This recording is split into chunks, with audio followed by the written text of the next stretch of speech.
What is happening? All right, sir. You alright? All right, how's the form? Oh, good. How's everybody else? Loving the videos, guys? Oh, yeah. Of course. Good stuff. The only way to get better at them. True. Good fun. Yeah. When you're doing a million takes. Yeah, I was going to say, after about 600 takes, you feel like a movie star. Like. Hey, we're still the same. How's it going? Yo, like, Hi. We're still the same. Like, it might only take you 5 or 6 takes or 2 or 3 takes, depending on, what it is. So, Yeah. it where's is. Mark? Yo. What's crack, bud? All good, mate. How's you? Getting there, man. Getting there. Well, I'm not getting anywhere, like, but you know what I mean. Going nowhere fast. Yeah. I made it up the stairs, that's it.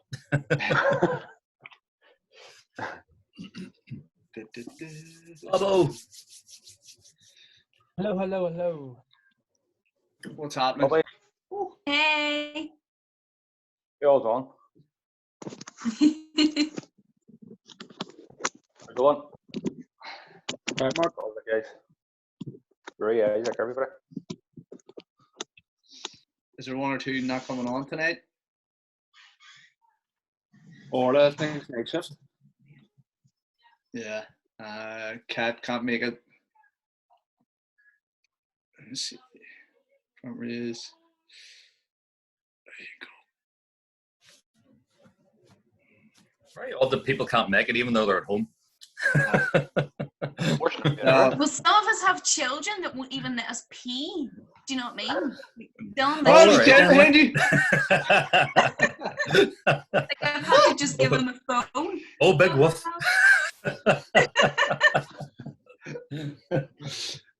Any questions about last week, folks?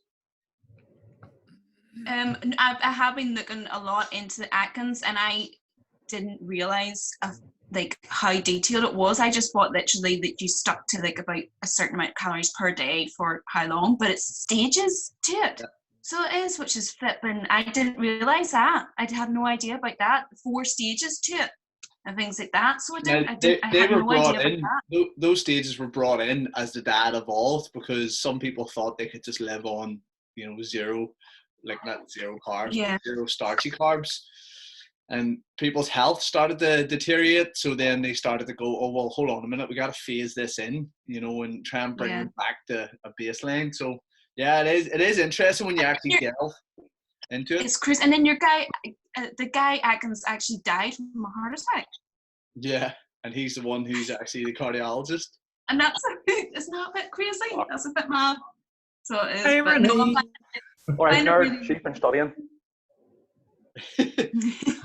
Nothing else to do. I know. All right, we'll give it 1 more minute here. Right, Grammy.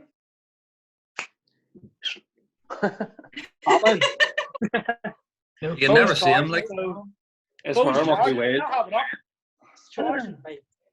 You must be getting changed or something. Bye.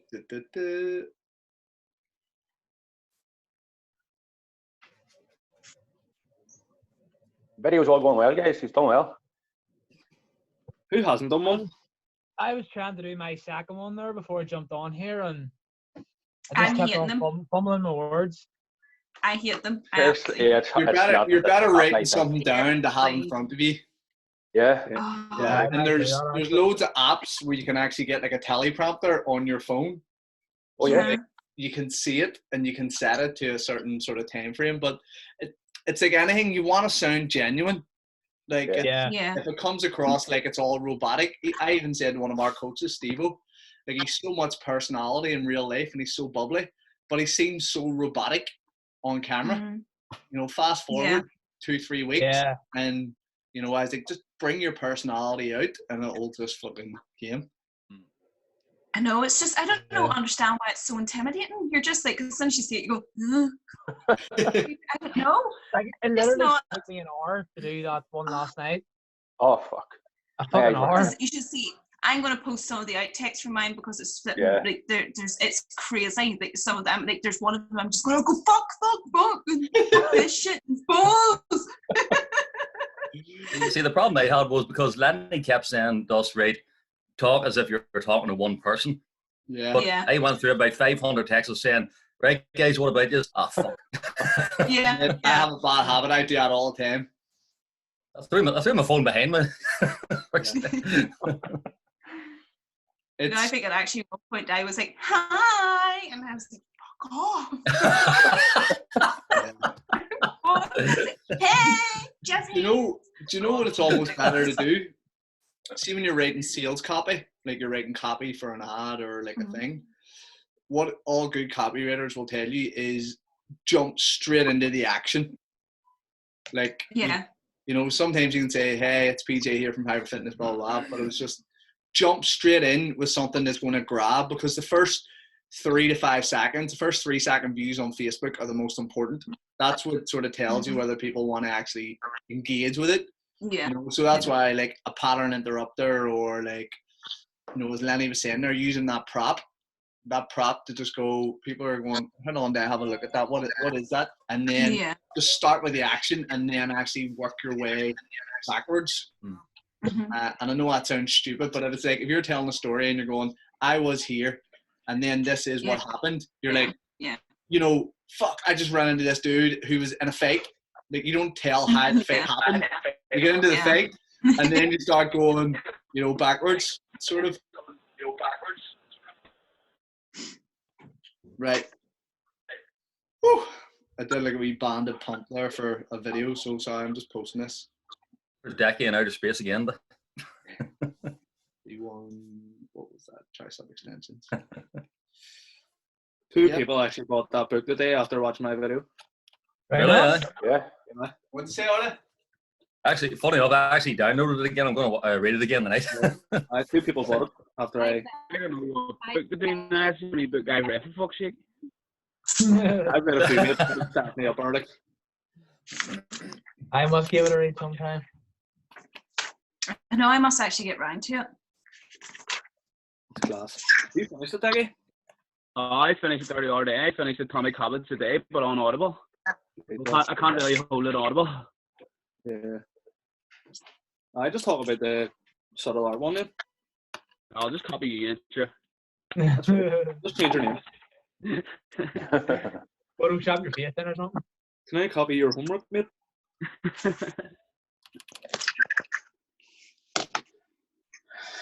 If any is want a different one, I would recommend this one. If you just can. Can't see it. Yeah, it's too bright. Always read it done anyway. this. Read it anyway. Fuck's sake, here. Why can't that focus? Must be the light, isn't it? Too bright. Too bright. Too bright. What is it? Does it work, does it? No, Too bright. can't see it. No. Right, What's sick. it called? Oh, yeah, Oh, there you yeah. What's it called? The Do you have a Japanese one. highlight filter that you can put on your screen? Is that reading backwards, is it? No, it's in Japanese then. Kiji or something? The whole thing's in Japanese, so you might have a bit of trouble. Well, that's going to be useful, isn't it? It's only like 3 hours 20, so it is, but it's a really good book. I read it on the way over to Japan, so it did. I've read it before, but I just listened to it on the way over to Japan. Really good book. Right, folks. That's how you kill 12 hours reading a 3-hour book. Sleep for a couple, eat.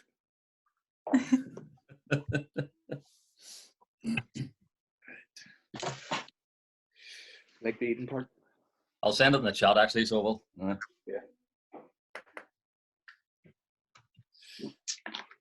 Okay, so I'll run quickly through just some of the slides we did at the start here for just to reiterate what's going to be on the exam. So we're going to cover carbohydrates today, but the definition of nutrition, there's going to be a question on that. So obviously make sure you have that noted down. There's also going to be a question about the scope of practice, who's qualified, what sort of advice you can give out. and what's up the garden, the stuff here. There'll be a question on energy in, energy out, but it won't be written in surplus deficit. It'll be written in a different way. There'll be a question about TDEE, total daily energy expenditure, or total energy expenditure.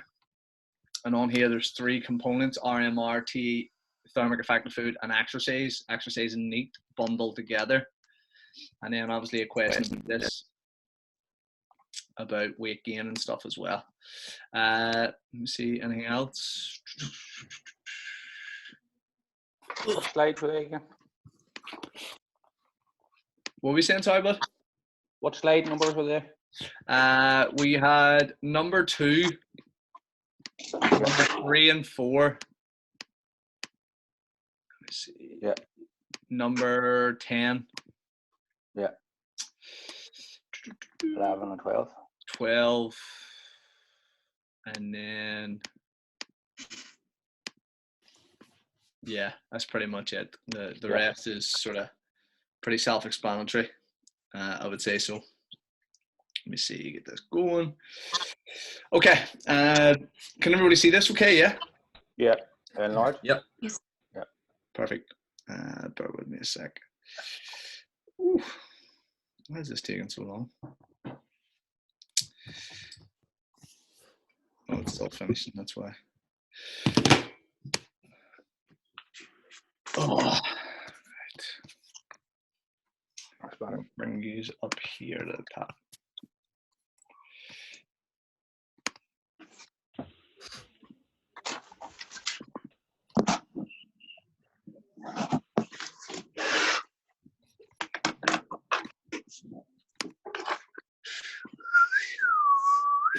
Okay, so we're going to go into carbohydrates, into the main macronutrients, carbs, proteins, and fats. Hopefully we'll get through at least 2 of them tonight.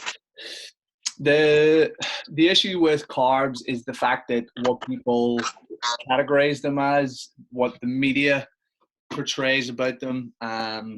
Like I was sitting doing a bit of research today on like studies in terms of, you know, ketogenic diets against higher carb diets, like even just low carb diets that aren't ketogenic to, you know, high fat diets, and every sort of composition in between, from people being stuck in labs and force fed to real world scenarios over a 12 to 24 month period.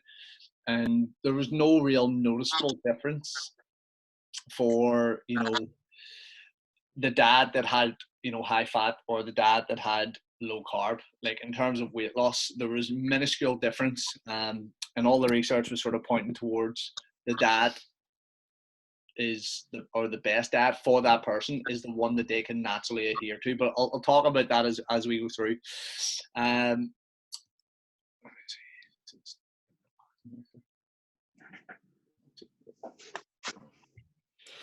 Okay, so carbs are classified in different ways. You have what people will call healthy carbs, unhealthy carbs, good and bad, slow and fast acting carbs, simple and complex carbs.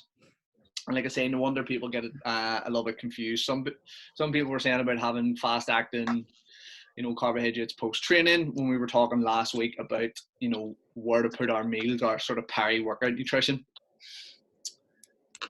This is annoying me. I'm just going to keep this. Yeah.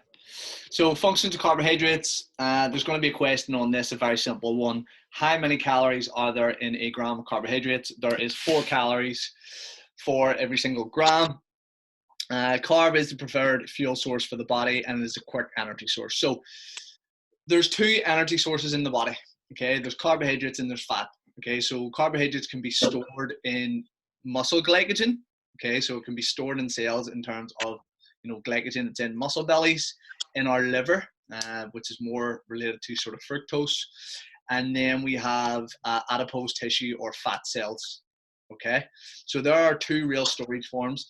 They are our 2 energy macronutrients. Okay, fats and carbs. That's why I'm sure you've all heard that, you know, protein usually remains consistent as a builder and remodeler of tissue and repair compared to these 2, which are more energy macronutrients. So we usually keep protein consistent, and we'll usually play about with fat. Now, there is going to be a question on this. Carbs are protein sparing. Okay, so when you've got enough carbohydrates in your diet, then it actually spares protein for what we actually need. Okay, so it's preserving that protein for being broken down and used as a source of energy.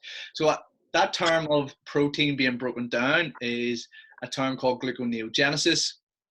And based on our Krebs cycle, if you've done that with Jen or anything yet, or you want to YouTube it so you can put your head away, the conversion of protein into carbohydrates or into glucose it's very difficult, right? So it would take you to be in a ketogenic state.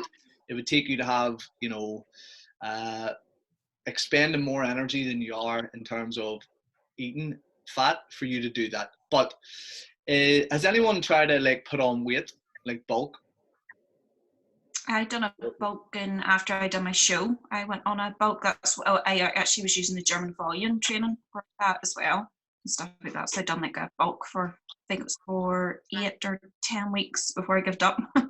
Okay, and how did that go? I find it extremely difficult. Maybe this is probably more from the fact that I had been on so little calories from the show, so I kind of maybe psychologically found it a lot more difficult going back onto a bigger calories and stuff like that. But alongside, I literally felt like within 2 weeks, alongside with a higher carbohydrate diet that I was on, with the German volume training, I literally within 2 weeks seen a difference.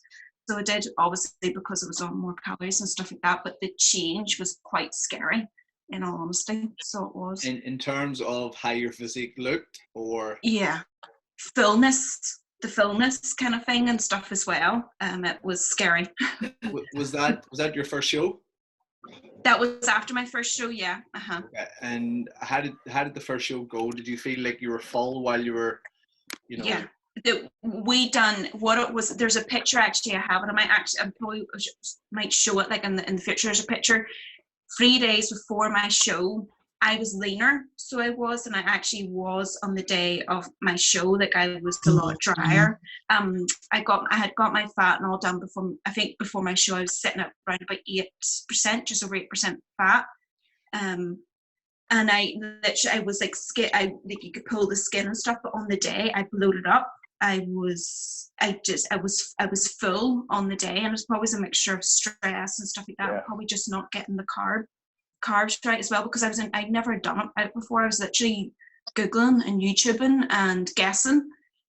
So I literally had seen that on the day you're supposed to pump up with this and get your bands and do this and stuff like that, and that's what I done. And I just blew it. I just looked like shit. So were you doing this yourself? And mainly what the sources of information I had was I had a 16-week shred program from Phil Graham that I just bought and downloaded. I was talking to Phil Graham, communicating free with him from time to time just over Facebook. There was a Facebook group.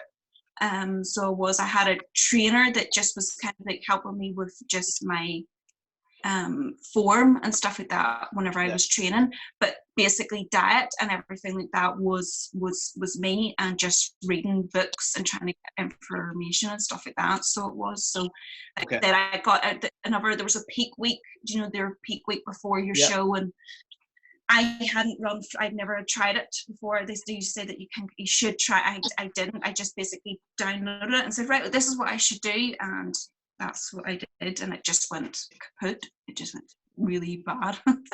So this is what commonly happens, especially people on first shows. They'll come in not full, or they'll come in overspilled, where they've took in too much, and they start to look watery. Then the next day, once they start, they finish the show, they're eating like a horse. They wake up the next day and they're like, Jesus, I'm leaner than I was the day before. Now, obviously, I don't get that. That's so I don't understand. That's just when you think about it, that shouldn't make sense. Yeah. Do you know what I mean? It shouldn't work out that way. It's scary. Like I said last week, the human body is under no obligation to make sense to, because this is where a coach comes in. You know, Yeah. a lot of the time coaches will rather undercook it than overcook it. Mhm. They'll rather come in not full but still shredded compared to, you know, being full. And that obviously comes down to knowing your body, knowing how it reacts, testing out with it. But to just get back to the point of the bulk and the GVT, first off, way too much volume. Yeah. Like going straight in post, because if you're trying to bulk, you don't want to be doing that huge amount of volume. You actually want to be doing Yeah. the bare minimum and eating more. Now, Yeah. it may have been okay for a few weeks just because your appetite wasn't there, and it's a Yeah. way to convince you to want to eat more. And then obviously because you're doing so much reps, you're taking on more carbohydrates, you're taking in more water. As you say, your muscles start to feel tight, full. The definition looks like far better. So Yeah. Yeah. it's a lesson learned, And and you it know is. It is. it's like someone going, like I always tell people, and I've told you guys and girls before, like if I took someone's, you know, skinfold calibers on a ketogenic diet, you know, you can put them on keto and their weight could be coming down for a photo shoot or a show. But Mhm. until you carb them ends up, you don't actually know what they physically look like. You've just got like Yeah. a shell. You've just got like Yeah. this skinny rake that looks like nothing that they haven't trained. And then once Yeah. they carb up, and like I remember I was working with this coach, and about 6 weeks in, I just had a binge, like at the same 7 meals every day, nonstop. Had a bad day at work, went home, and I mean, like I ate. Like you had to physically fucking restrain me to stop me from eating. And because I hadn't had a cheat and whatever so long, like I was eating everything, I had to send myself to bed.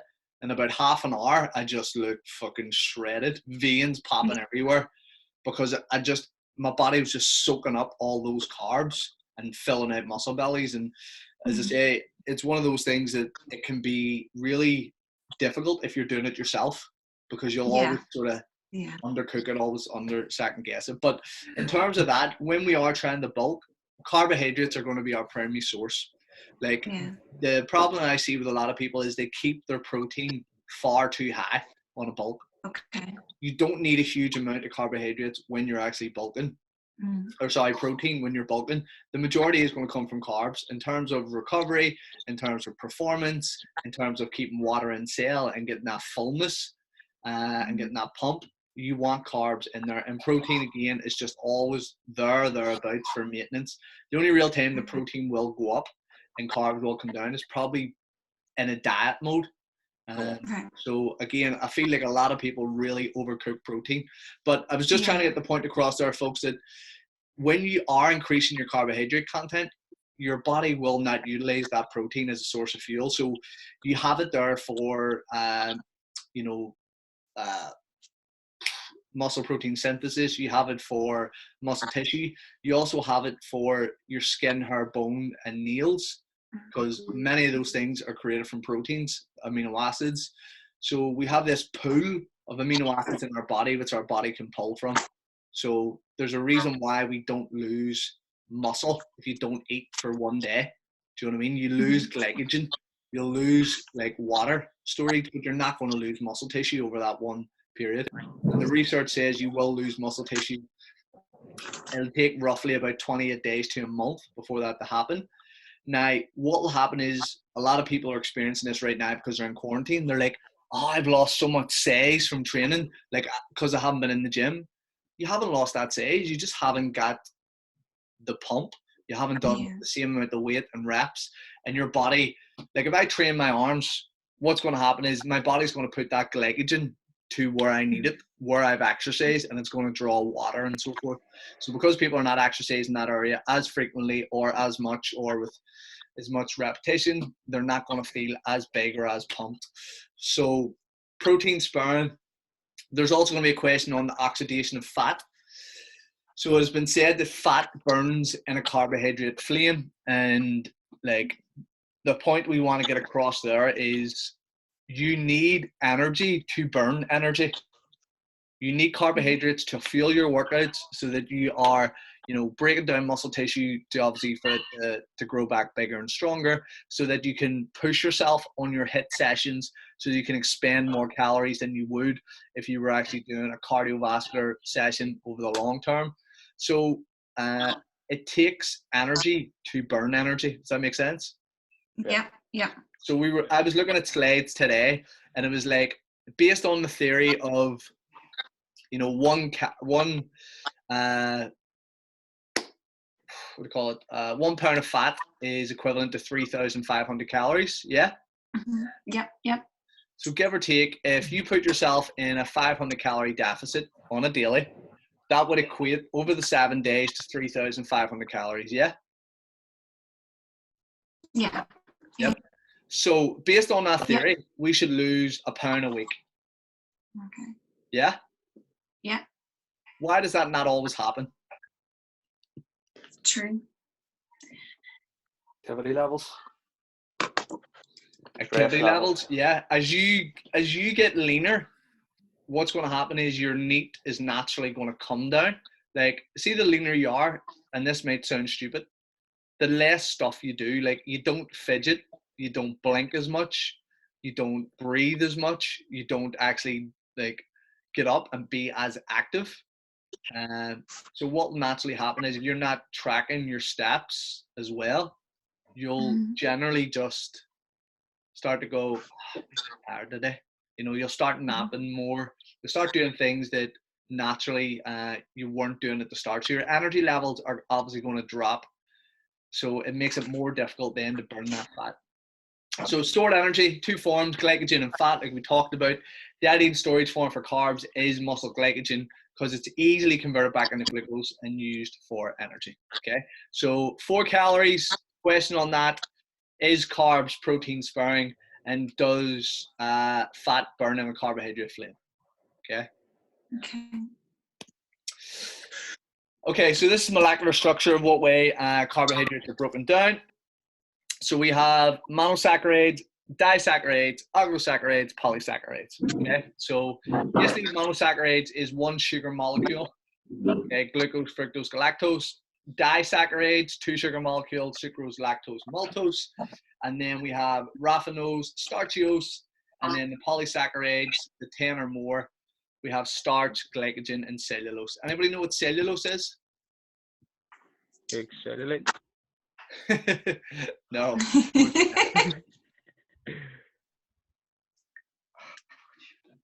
Cellulose. So yes, it's I've heard it, but no, can't think of it. Cellulose is fiber. okay. Oh, Okay, so fiber, again, you know, vegetables are a form of carbohydrate. So cellulose, and the reason why it's in this polysaccharide, the 10 or more sugar molecules, is cellulose and fiber, you know, cannot be broken down. Okay, we'll have soluble and insoluble, and it helps, you know, clear the digestive system, add bulk to waste, you know, push it down. So cellulose is there as a way to manage blood sugar levels because obviously you can't physically break it down. So the way I explain mono, di, poly, and aglo is everyone's played sort of Pac-Man, yeah? Yeah.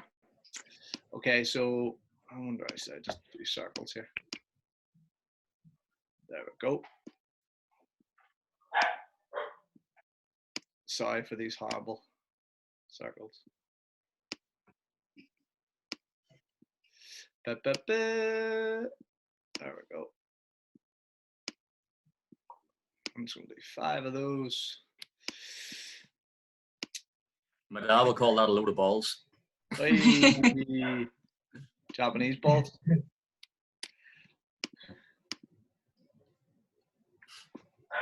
Yeah. Did you have a wee maid like this in Japan? well, not just one, like, but so, like, I'll try and sort of explain this as like a Pac-Man type thing because I think it just makes it a little bit more simple to understand. So you've got your little Pac-Man over here, and if anybody's not familiar with this, because some people are young here, you know, if you play the Pac-Man, you eat these little pebbles, and then, you know, you're just going through. So if you think of this pebble here, that's going to be pretty much nothing, the Pac-Man, right? He can burn through this or eat this pretty quick, yeah? Yeah. He can do this pretty quick, yeah? So the disaccharides, Mhm. monosaccharide goes through pretty quickly, disaccharides goes through pretty quickly. Now, aglo maybe takes them a little bit longer, but you'll get through them okay, yeah? Which is 2 or more. And then polysaccharides, which is 10 or more. It takes them a little bit longer to get through that. Does that make sense? Yeah. So this is the way that we try and Yeah, explain yeah. breakdown in blood sugar. Okay? So if he gets through that one pebble really, really quickly, he's more than likely going to get a really, really high sugar spike. Okay, a blood sugar spike. Okay, the same with the disaccharides. When we start to get to the aglo and the poly, then what happens is the blood sugar spike is not as high, and we'll go through that as we go through. Let me see, get rid of this. Stop that, sure. So when we go back to this, and there's going to be a question on disaccharides, okay? So note down sucrose, lactose, and maltose. The question will be which one of these is a disaccharide. But basically all they are is just a binding of molecules, and the more molecules that are on the actual carbohydrate or the saccharide, the longer it takes to break down, the harder it takes to break down. Does that make sense? Yeah. Yeah. So if we look at glucose, which is classified as pure table sugar, like unless you're, throwing that shit into, you're pretty much, it's going to cause a big, massive spike. Everyone's heard of a GI diet, yeah? Yeah. Yeah. So the GI index was created based on having lower glycemic index foods, so foods that didn't cause a massive blood sugar spike, and they categorized that against sugar. So sugar being glucose, and everything else underneath that. So the GI diet, sorry, it's not too bad, but they're pretty much built on foods that contain aglo and polysaccharides, okay? So the whole premise of the GI diet is that you have bigger saccharide type food. If you think of a polysaccharide, you're thinking like brown rice. You're thinking about stuff that takes a long time to break down, that is going to manage your blood sugar a little bit easier. So that's why on your low GI, you're going to see more bigger molecules or more aglo and polysaccharide type carbohydrates. Okay? Okay.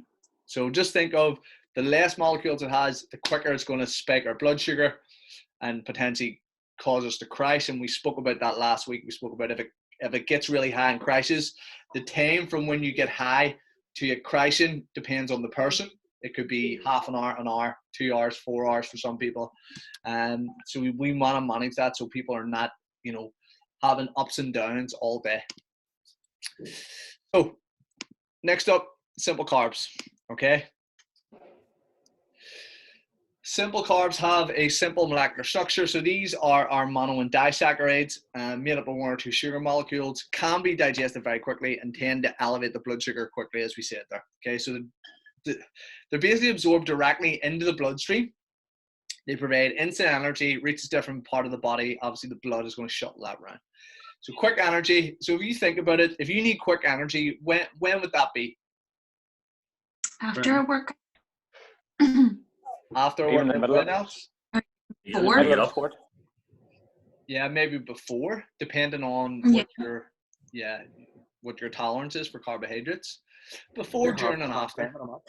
Yeah, half time. A lot of time people will have, oranges and Jaffa cakes and shit like that. And then obviously post-workout for quick, active recovery. And, people have seen dextrose, haven't they? Yeah, you can get them in the wee drinks as well, so you can in the tablets. Yep. Yeah. And you can take them straight post-workout.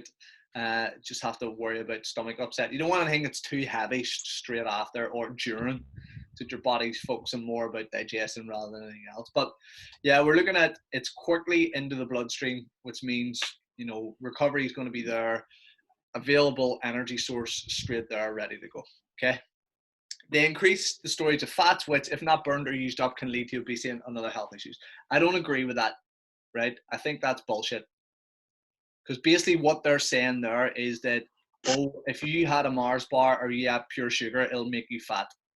I would like to think that we all understand that overconsumption is what makes us fat, not demonizing certain foods. Yeah.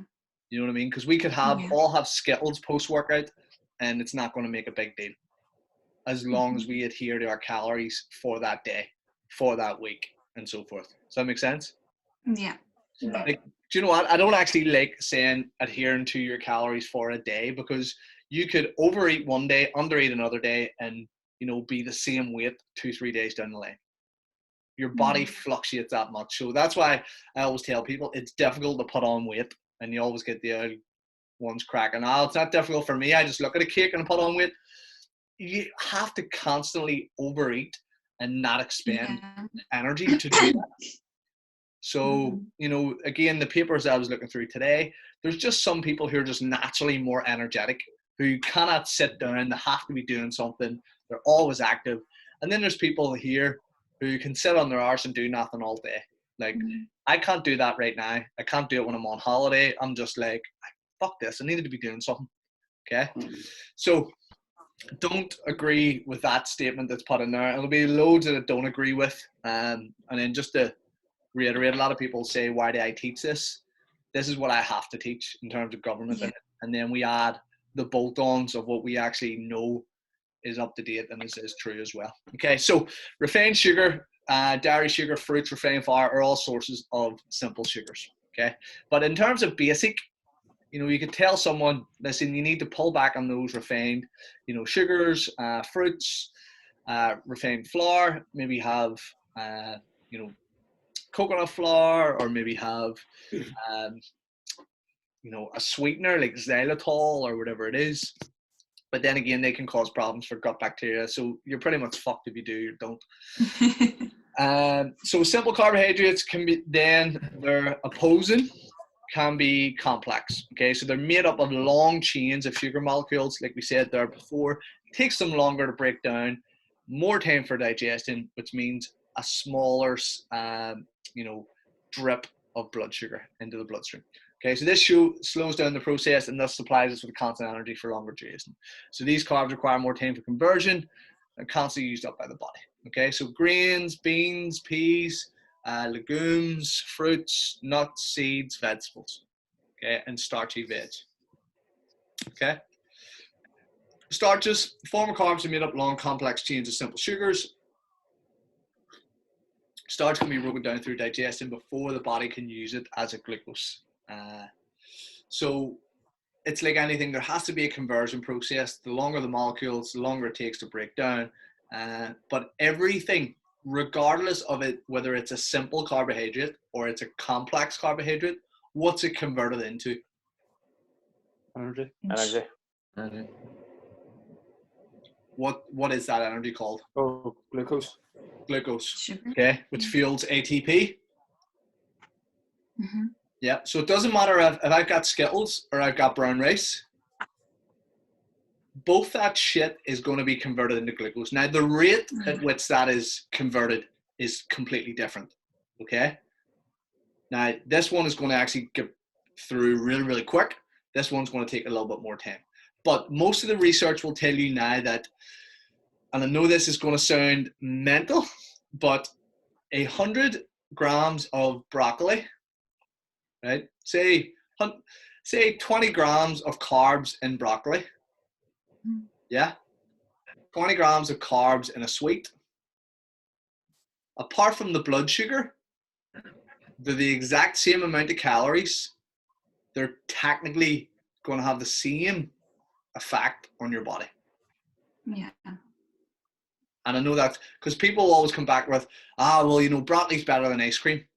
But if the macronutrient was the exact same, regardless of the food, now we know there's foods that are better for us, foods that we want to start pushing people more towards, nutrient dense, lower calorie, more phytonutrients, more vitamins and minerals. But in the short and curlies, this is where the likes of flexible dieting has got its way. Okay, the human body can adapt. It's a phenomenal machine, and we will continue to evolve over the years. But given if both macronutrients were the same, it would be actually converted the exact same way and would actually have the same effect on the body. Okay. And like I said, I know that sounds a wee bit weird. So we have our dietary fibers. We have soluble and insoluble. These are indigestible foods that can't be broken down. Low in calories, help the digestion process, help regulate blood glucose levels, as well as lower cholesterol levels, promote regular digestion and excretion of waste. Whole grains, fruits, veggies, dark leafy greens, and they're rich in fiber. Anybody take fiber? No, I've taken like we have like the psyllium husk fibers in work, and sometimes taking some of those and things like that are good. That would be naming it and just kind of like adjusting the dosage of it sometimes as well. Cool. Yeah, it's too much of fiber. Too much fiber can cause problems. Yeah. How much fiber? Actually, sorry. How much fiber would you recommend to take a day, even if it's just through eating normal foods? The RDA is about 50 grams a day. Like 40 would be top end. Like I have seen some people, it depends on the size of the person, but females usually about 30 grams a day, males about 40 grams. And that was mental because what did you used to call them bars? Protein bars. Quite chewy. They have like 20 grams of fucking fiber in them. Is that the Power Bar ones? Was it the Power Bar ones, I think, or something? I don't know. They maybe do. They were like a big American brand. Grenade or something, is it? Sorry? Not Grenade, is it? No, not Grenade. No. Before that. Tom Bellew created them. Yeah, Quest. blue and white label. The blue and white label. Yeah, Quest bars. Yeah. Yeah, if you look at them, they'll have about 20 grams of fiber in them. But fiber is actually a great thing to supplement with when you're trying to diet, right? Because it helps manage our blood sugar levels. It helps you to feel full for longer. That's pretty much what we're looking to do when we put someone on a diet. So I did a simple experiment. I was like, how to lose weight for $1.99. I did a video on it on like about a year or two ago. I just told people to go down and buy some super greens, and you had to take 3 portions of super greens a day, right? Because we know if you're eating better quality food that has, lower calories, more nutrient dense, higher fiber, it's going to make us fuller quicker. So we're not going to want to overeat, and no one wants to fucking drink super greens when it tastes like grass. I don't mind it now. You can get tropical flavor ones. It's awesome. But like, it's a very, very easy way to get a shit ton of vitamins and minerals into someone's diet without them actually having to eat veg. And it's a last resort. Like, I really do want people to eat veg, but there is some people out there who are just hesitant and resistant. And so, you might want to think, okay, well, they're going to have a shit ton of nutrient deficiencies and I need them to perform optimally. But yeah, it's a nice thing that a lot of top level bodybuilders will be taking when they're trying to diet, making sure they have enough fiber in their diet. They're going to the toilet quite regularly, which when you're dieting, especially female ways, isn't very common, going to the bathroom, often. You'll find you'll deal with a lot of clients that have issues like that. Okay. So GI index, that you talked about, is a measure of how different carbohydrate foods affect the blood sugar. Foods are compared with the ingestion of glucose, which has an index value of 100. Okay, so it's generally believed that focusing on foods with low GI will help maintain your blood sugar, avoid excessive insulin response that can encourage the production of fat and keep people feeling better for longer. Again, just want to point out, like, insulin does not cause you to put on weight. Okay? Did everybody hear that? Yeah. Okay. Doesn't cause you. Right? It doesn't cause you to put on weight. No. Okay. Okay. Your body's job is to produce insulin. Insulin is a bit like a taxi driver. It's going to park that food that you've put in that's been digested into the bloodstream. It's going to take that food and it's going to put it into the 2 forms of storage that it has, right? Muscle bellies or fat, or adipose tissue as it's known as well. Does that make sense? Yeah. Now, there is an issue is if someone is overweight and they're insulin resistant, where the cell is no longer taking in carbohydrates, like there's a metabolic issue there, and it's usually because someone is generally overweight. Then what's going to happen is your body is going to put that somewhere. It's a bit like someone trying to get into, you know, a nightclub, right? And you're trying to get into a nightclub, but it's not fully packed. You know, it's only half full, and the doorman says, "Not tonight, mate." And you're like, "Dude, it's only half full. Not tonight. You're not getting in." Right? So the cell has rejected that. The taxi driver's like, "Well, fuck me, mate. Where do you want me to drop you?" And he's like, "Oh, I know a perfect place." And he brings you to this other place with salty adipose tissue, right? Because insulin's job is to clear the bloodstream. Okay, so if there's blood sugars in there that have been elevated from food being eaten, insulin's job is to clear that, right? Clear the floors, get rid of all the mess. I don't care where you put it, like, get it out of my way. So overconsumption is the main cause of weight gain. Weight gain can cause insulin resistance. Insulin resistance can make it difficult for people to actually, you know, put energy back in the cells. So there can be a compounding effect, but insulin is not the main reason why people put on weight. Okay. And it does not make you build muscle, which is a lot of what bodybuilders tell me I'm so lucky for being a diabetic for. Yeah, because you can inject. All you can do is just make sure you can get, you know, food in the cells. Yeah. So, but again, it still takes the work to be done. So, although the GI index is a useful tool, you should be aware that people have different responses to food. Okay, that depends on the level of leanness they're at, their insulin sensitivity, resistance. For instance, people who exercise regularly are more tolerant of foods with high GI, so they can deal with them a lot better, and who rarely exercise. Young people must meet the combined energy needs of growth. So if you're talking about a teenager, they can pretty much get away with eating anything. They, like, when they did a scale of from toddlers to adults to elderly, they had, you know, kids, they had teenagers, they had adults, they had elderly, and what they found was the people with the worst diet was teenagers. We see it every day. Tins of Boost, you know, Chris. I used to have a sausage roll and a bap every morning. You know, you could get away with it. You could every morning before school, sausage roll bap. Exactly, and like a ham crisp bap, which I fucking miss, by the way. I might have one. Yeah. So, and then the older you get, you know, you're not constantly growing as much, so you don't need to meet that energy demand as much as well. So, if you do have kids, obviously you'd like them to eat, you know, pretty much good food, but they can get away with it for a while, for a certain age. The only issue is, you know, I find that when you have kids, and I don't have kids, but like people are constantly telling their kids, eat your veg, eat your veg. They don't like it. When they become an adult and they move out, there's nobody there telling them what to eat. And then what happens is, you know, they put on weight, and then they come to someone like me, and then it's my job to tell them what to eat. Okay, so for instance, people who actually always say that clients interested in lowering either weight or body fat should consider focusing on foods with medium to low GI index. So again, I actually heard a nice little quote. Instead of focusing on, oh, you're better doing this medium to low GI index, what's the principle behind why it works? It manages your blood sugar levels. Can that be beneficial for us to lose weight or for our clients to lose weight? Yes, it can. Okay, so use it as a tool. Don't be thinking that, oh, everyone's got to be, you know, low GI. They don't.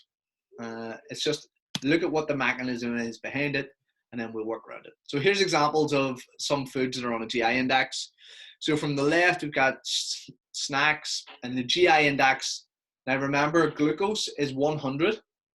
So they've got pizza here, which is 33.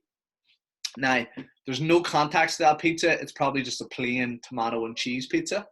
It's not a Domino's 1,500 meat feast calories with fucking garlic dip. Stuffed crust. Yeah. Chocolate bar. Like that chocolate bar, do you know what the number there represents? 49. That would be a Snickers. Right? Why would a Snickers be medium GI? Nuts in it. Yeah. So you're eating something that's sugar, but there's nuts in it, which is a fat, which slows down the digestion process. so it manages the blood sugar levels better. Does that make sense? Yeah. Okay. Okay. Popcorn, energy bars, soda, donuts, jelly beans, pretzels. Then our starchier carbs, bagels, rice, spaghetti, sweet potato, white rice, brown rice. You'll always find that sweet potato or brown rice is always like higher GI than a white potato or white rice. Now, the difference is obviously the blood sugars in them. The reason why sweet potato usually gets a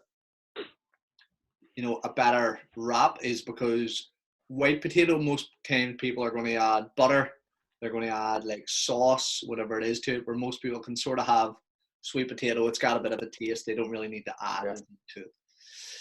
Vegetables, broccoli, peppers, lettuce, mushrooms, onions, peas, carrots, beets, onions.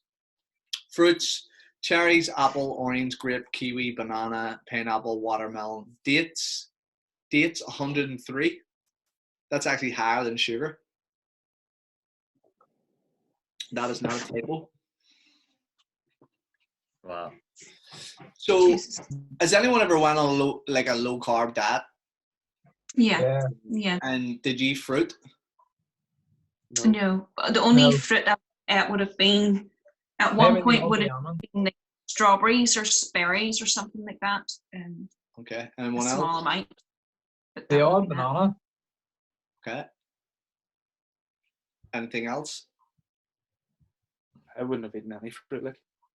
Yeah. Only fruity fruit. Like what will happen is if you tell your clients, listen, no carbs, what's going to happen is more than likely 9 times out of 10 they don't understand that a fruit is a carb, and they're going to start eating tons of fruit. And it's not just any fruit. They're not sitting there eating cherries, they're eating strawberries, they're eating bananas, they're eating pineapple, they're eating the higher GI, more sweeter tasting fruits. Does that make sense? Yeah. They're trying to replace that highly palatable food that you've taken away from them with something else. So just be aware of that. Explain to them that fruits are still a carbohydrate. The amount of times, I've explained to clients, I've wrote in their diet that they should be eating a salad and they have an apple after. And then as we start to get leaner and their weight loss is slowing down, I'm like, okay, take that apple out. And the first thing they go is like, oh, but an apple's good for you. Whoa. It's just additional calories. Like, do you want me to take out, some of the veg that's in the salad? Do you want me to take out some carbs from your dinner? Yeah. Or do you want me to take that apple out? Fuck it, take the apple out. Do you know what I mean? So, like, you need to understand, and this is where we get away from the terminology of there's good foods and bad foods. People will already have that bias in their head. You ask them, what do you think they should be eating? They'll tell you. It's your job then to educate them, get them results, and when they do and they don't understand why, you can obviously explain to them. But yeah, they'll try and replicate that with more sweeter tasting foods and stuff like that. It's the reason why if anyone's ever went on like a sugar detox, like after, like if you had a piece of fruit and then you went on like a 30-day sugar detox and you had that piece of fruit again after 30 days, like the first time you eat it, you might not go, it's not that sweet. After 30 days of not having like sugar or like sweetie stuff, and then you put it in your mouth, that apple is going to taste, or whatever the fruit is, it's going to taste really, really sweet. Yeah. So if you think about it, our body is only really acting to the palatability that we're giving it.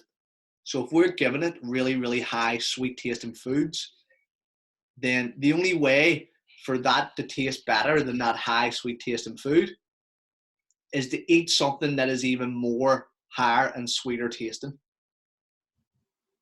Does that make sense? Yeah. Yeah. Like, this is where people will blame food manufacturing companies, right? We explained that carbs and sugars are not addictive, but the effect that they have on our body, the mood elevated serotonin, the dopamine response.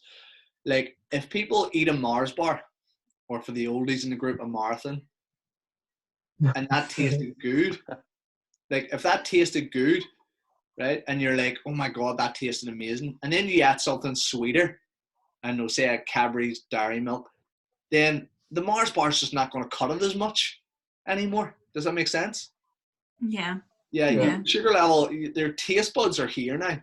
Then you want something that's here and so forth. So it's just constantly lighting up the brain. The same way someone is trying to chase, like if they've taken drugs, they're trying to be chasing that hit all the time. Yeah. We have dairy, we have normal plain yogurt, which is horrible tasting.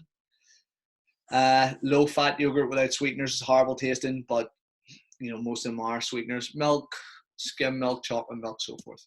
Okay, so again, this is just a representation of blood sugar spikes in the body. Now, the numbers, the 1 hour and the 2 hours, do not take them as exact. Okay, they will differ person to person. Okay. We have the red, which is high GI foods, and then we have the gray, which is low GI. So if we think of our high GI, we've got ice cream, we've got watermelon, which is quite sweet, but it's pretty much 70% water as well, so it's very good for hydrating you. You've got sushi, which is a couple of types of carbohydrate, breads, any of the starchier carbs. So chips, biscuits, cakes, ice cream, jasmine rice or white rice, potatoes, processed food, watermelon, right? Then you have your more complex carbs, okay? Your aglo and your polysaccharides, right? The ones that have longer chains, which take longer to break down. So it means they drip feed through the system a little bit quicker. So you've got basmati rice, you've got, that'd be brown basmati rice, vegetables, lentils, pasta, whole grain bread, oats, oranges. Okay, they're just an example. Okay, so there's a question. Impact of high GI versus low GI for weight loss and a resistance training program. Okay, so think of, let's take this, it's hard to say what is better, but give me your thoughts on high GI and low GI for weight loss first. Well, low GI being better because it'll make you feel fuller for longer, and you'll get more value in a sense from the food that you're consuming. You'll get more energy from it, especially because if you're going to do a weight loss, you're going to be in less calories. So if you're getting a source from somewhere where you're getting a steady stream of sugar rather than a high spike, it'll be a lot better to keep your energy levels up. Yeah. Anything else? What about anybody advocate anything else? High GI would affect your performance as well, would it? In what way? Well, I know if I ever had, say, like a baked potato or something before I trained, it sort of did affect my training. Yeah, it would affect, like you would feel sluggish, fatigued. Yeah. Okay. Compared to if I was just stuck to like a turkey burger and a bit of basmati rice, then I was better. If you know what I mean? Yeah. How much basmati rice? What was it? 100 grams, I think. No, So, it's not right. But I can't remember on the top of my head. do you know what the funny thing is? Like, fuck. What would be the size? Oh, fuck, Paddy. Sorry, guys, I thought it was fucking 7 o'clock. Sorry.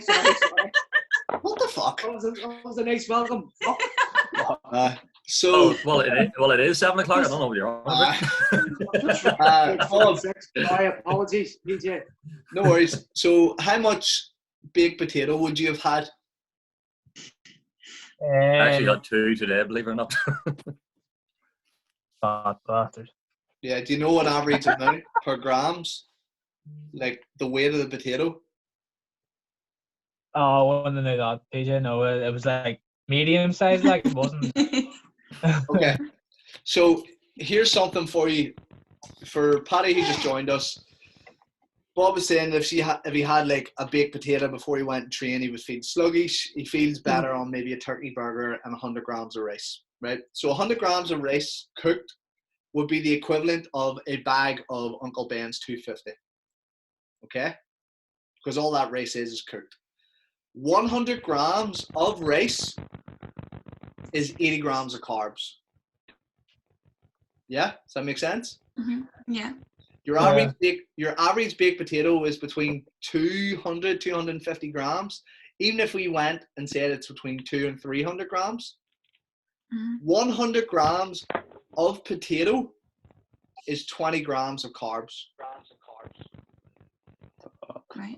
So Bob has just told us that he feels sluggish on less carbs than he does on more carbs. Yeah. So the point I'm trying to make is not that he's wrong or whatever it is we're all individually have a tolerance to carbohydrates. Some of us do better on higher carbs. Some of us feel better on lower carbs. But it's a trained response also. Mm-hmm. Like I spoke last week, I was always an advocate of, no carbs before training. Where now I could tell you if I was going to do a powerlifting session or I was back in, lifting, I need food. Like I need a big fucking meal in me when I go and train. Yeah. If I'm doing CrossFit or I'm doing a pump, I don't need as big a meal. So there's a difference there. Yeah. And everyone is going to be person dependent. And that's why I said don't worry too much about that 1 hour or that 2 hour scenario. Like this blood sugar spike will depend on the person that's in front of you. Okay? So, Paddy, basically all we just went through was glycemic index. I'll go through it at the end here as well with you. So, now, high GI or low GI for a training program. Discuss it. Depends what your goal is. Like if you're looking to say put weight on or bulk really, you'd want to eat as much as you want to overconsume. So ideally you probably would want to hit that high blood sugar level to eat more frequently. Does that make sense? Yeah, could do. Yeah, like we spoke about this last week. Do you remember when I was saying it's hard to overeat on good quality foods? You sometimes need that sweeter tasting foods that are going to make you want to eat more, those highly palatable foods. So yeah, if you're trying to get bigger, yeah, it would depend as well as what you're doing and what food you would go for, would it not, as well? Rather, if you would go for a high GI one or a low GI one, it would depend what kind of training session you're going to do. Yeah, could do. Like if you were doing a long session, if you're going to train for 2 hours, you're probably going to want to have a medium to low GI. Yeah. You're going to want steady stream of glucose in the bloodstream to give you energy. You're probably not going to want to spike it really, really, high unless you are super lean. Right? Unless you're lean enough to get away with that, you're probably going to want to have more of a manageable blood sugars in there so that you can get through training. The last thing you want is your client having a Mars bar before they train and crashing halfway through because you're busting their ass. Like you're pushing them. Those blood sugars just take a massive dip. Jesus, they go wax white. Does that make sense? Yeah. So again, it will always come down to person dependent. But if you can think about it like this, instead of looking at foods in an individual state, looking at it across the board. Okay, so do you know what? I'm going to give this person carbs, but I'm going to put some protein in here as well. That's going to manage that blood sugar spike. Basically what bodybuilders do, you now have a supply of amino acids, you now have a supply of glucose, and the actual glucose makes it easier to shuttle those proteins around as well. Okay? So yeah, post-workout, you may want higher GI for recovery if you're going to train later on or the next day or whatever it is. Again, if you have someone who's really overweight, you may just stick to low, medium GI for both. It all comes down to that before training, during training, after training that we spoke about last week. Yeah? Yeah. Okay. So, do carbs make you fat?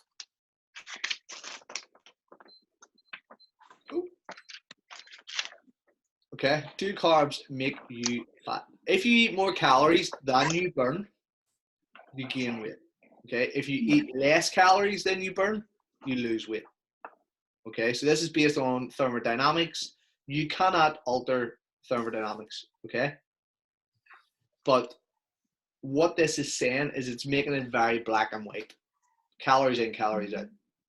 Now, what we spoke about earlier was based on the theory of 3,500 calories being 1 pound of fat.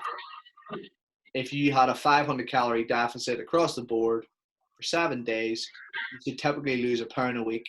And over 10 weeks or over 14 weeks, that would be a stone. We know that that doesn't always happen. And the reason why is because our energy expenditure starts to drop as we lose weight. You know, you start getting fatigued, you don't recover from sessions as much, so you're not expending as much energy as you started. Okay, so you know the thing that was posed today from the research I was looking at was calories in, calories out is very black and white, where there's an interrelationship. Like we spoke earlier as well about you need carbs to fuel your body to burn calories. You need a source of energy, you need fats in your body to burn fats or to burn energy, depending on if you're metabolically flexible or not. So, you know, you need both. You need to expend energy, but to expend energy, you need energy. So it's not always this black and white of, oh, well, it's calories in, calories out. Technically it is, but there's a moving relationship between the two. Okay. This theory is based on the law of thermodynamics, where energy can neither be created or destroyed. And what happens is you put a source into your body converts that into usable energy, right? And I always like to say, if I put 5 burgers into my body and I only burn off 4 of them, that other burger just doesn't disappear. Okay, it's going to be used for storage. It's going to be used either for adipose tissue or fat tissue, or you know, whatever. Okay, or muscle glycogen. So you can eat as many carbs as you like as long as you eat less total calories than you burn. So do you think that's true? Do you think that you could lose weight and eat a really, really super high carb diet? Yeah. Yep. Yeah. Okay. Technically, yeah. Like if you look at something like Slimming World and Weight Watchers, it's a pretty high carb diet. They lose weight. Like, yeah. You know, most, I'm picking on females here slightly, you know, a lot of females have a pretty low to moderate, if you're lucky, protein content in their diet. So their diet is pretty much carbohydrate demanding. So yeah, you can lose weight on a 100% carb diet, but what would that do to your body composition? I'm going by You're losing weight. You don't, and I hate to use the word, you don't look toned or defined or anything like that, but I suppose that's you haven't built, I would assume, enough in a muscle because you haven't got a good enough protein intake, so therefore you will lose weight, but you won't have any kind of, in a sense, well, a lot of muscle definition. Because you will need a higher protein intake to create that muscle, to build that muscle in the first place. I think, like you've said before as well, I think the more experience that you've had with training and stuff like that, you can play about with your diet more. You can have periods where you could maybe a bit more carbohydrates or this and that. You can have more freedom, flexibility that way, but you need to get that basics and the foundations behind you first before you can do that. From personal experience as well, from what I've experienced and seen myself. That's what I think anyway, but I do think that you can lose weight in a high carbohydrate diet. It just might not be the best results in a sense. Yeah. There is a difference between weight loss and fat loss. Yeah. Right? Weight loss will contribute to muscle glycogen, potential muscle tissue, and water. Mm-hmm. Fat loss, we're looking at, maybe fat tissue being burnt, water. So you're trying to preserve as much muscle mass. Now, the way we can explain this is if I had a photo of what I would call a skinny fat girl, just straight up, straight down, looks slim. Yeah. All her friends are going like, you don't need to diet, you're like a rake. Well, her body fat is probably about 40%, 30 to 40%, right? Mm-hmm. Where should she be? She should be anywhere between 20 to 25. Oh, but she's stick thin. Oh, great. But I can guarantee she's carrying a lot of body fat. Doesn't matter if she's, a hard gainer or whatever it is. As you said, there's a difference between that weight loss. Do you want to be skinny fat, or what I explain to people is, do you want to just look up and down, or do you want to build a nice bum, nice shoulders, this sort of thing? There's a difference between building your body and stripping it away. Yeah, yeah. And explain that to a client. Most of the time they assume they want weight loss, but you almost need to imply, okay, but is there anything else that you want? Most of the time now they'll say, well, I want a nice bum and I want this here. Now we know if they're in a caloric deficit, you can't really do that. You can't actually, unless they're newbie trainers and they're pushing themselves for a good while and, fluctuating between a surplus and a deficit, they could potentially build muscle tissue there. What they're going to experience really, really like a lot, or what you find all the booty babes do, is they do a shit ton of reps on glute bridges. They'll do like 100 reps, 200 reps. What do you think happens when that person puts in a high carb meal?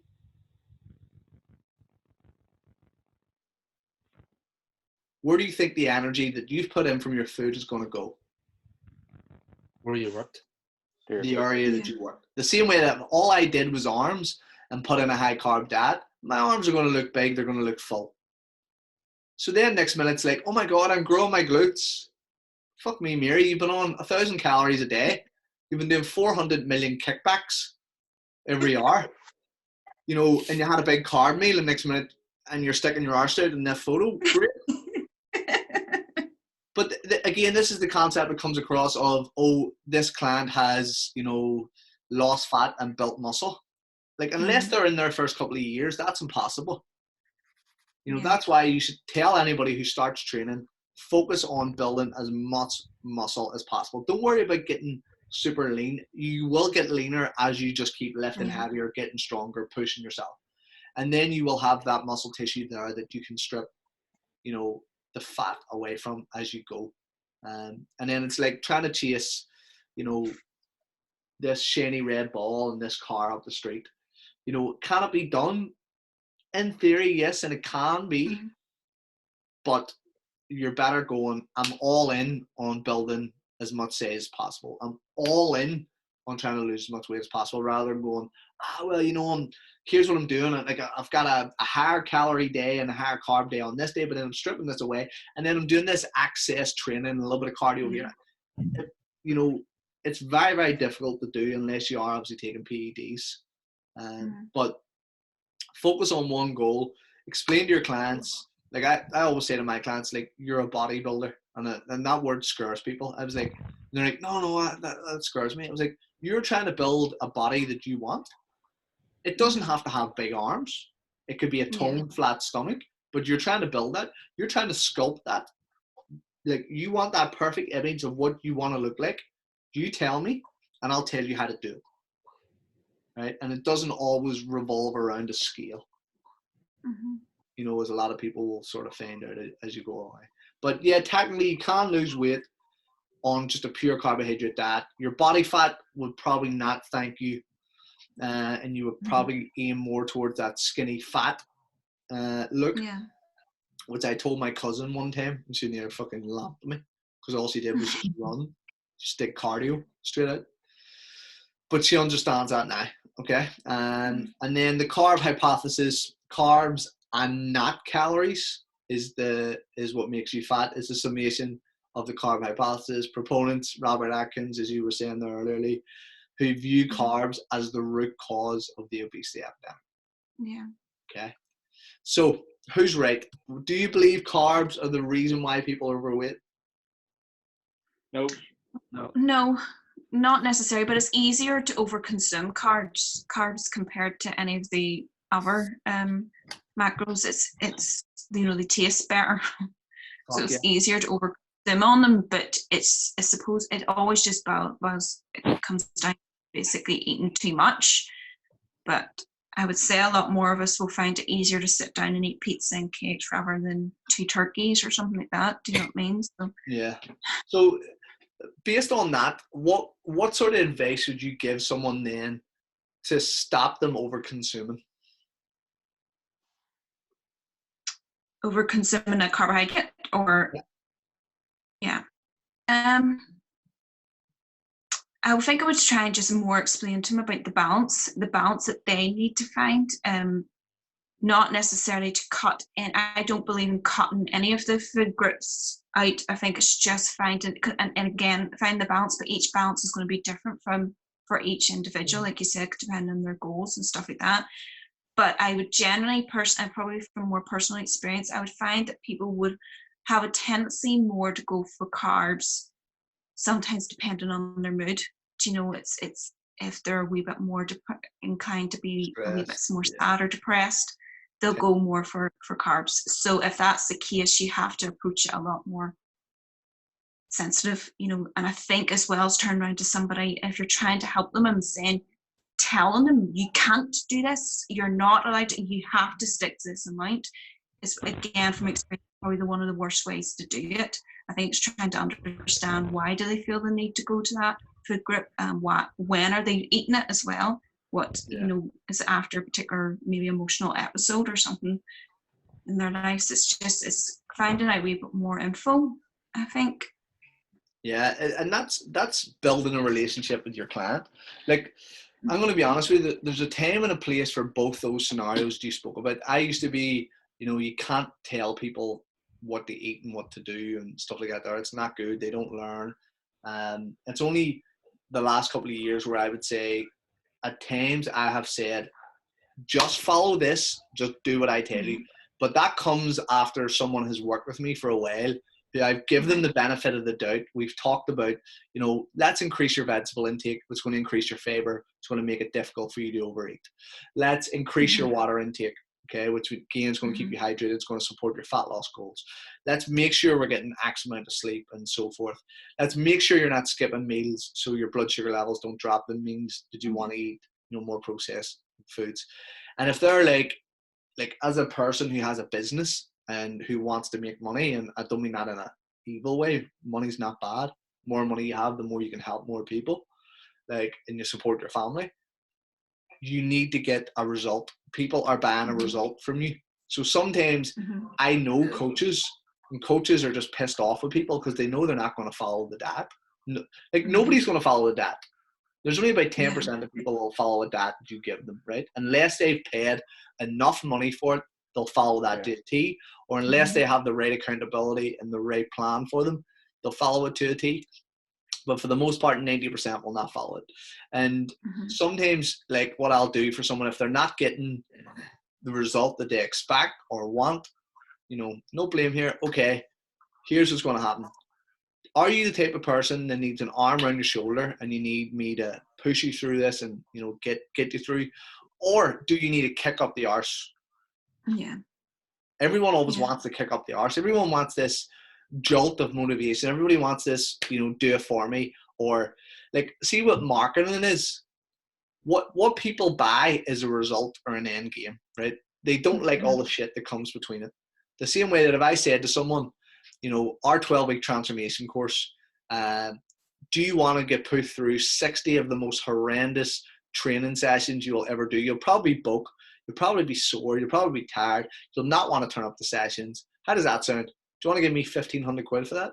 Fuck no.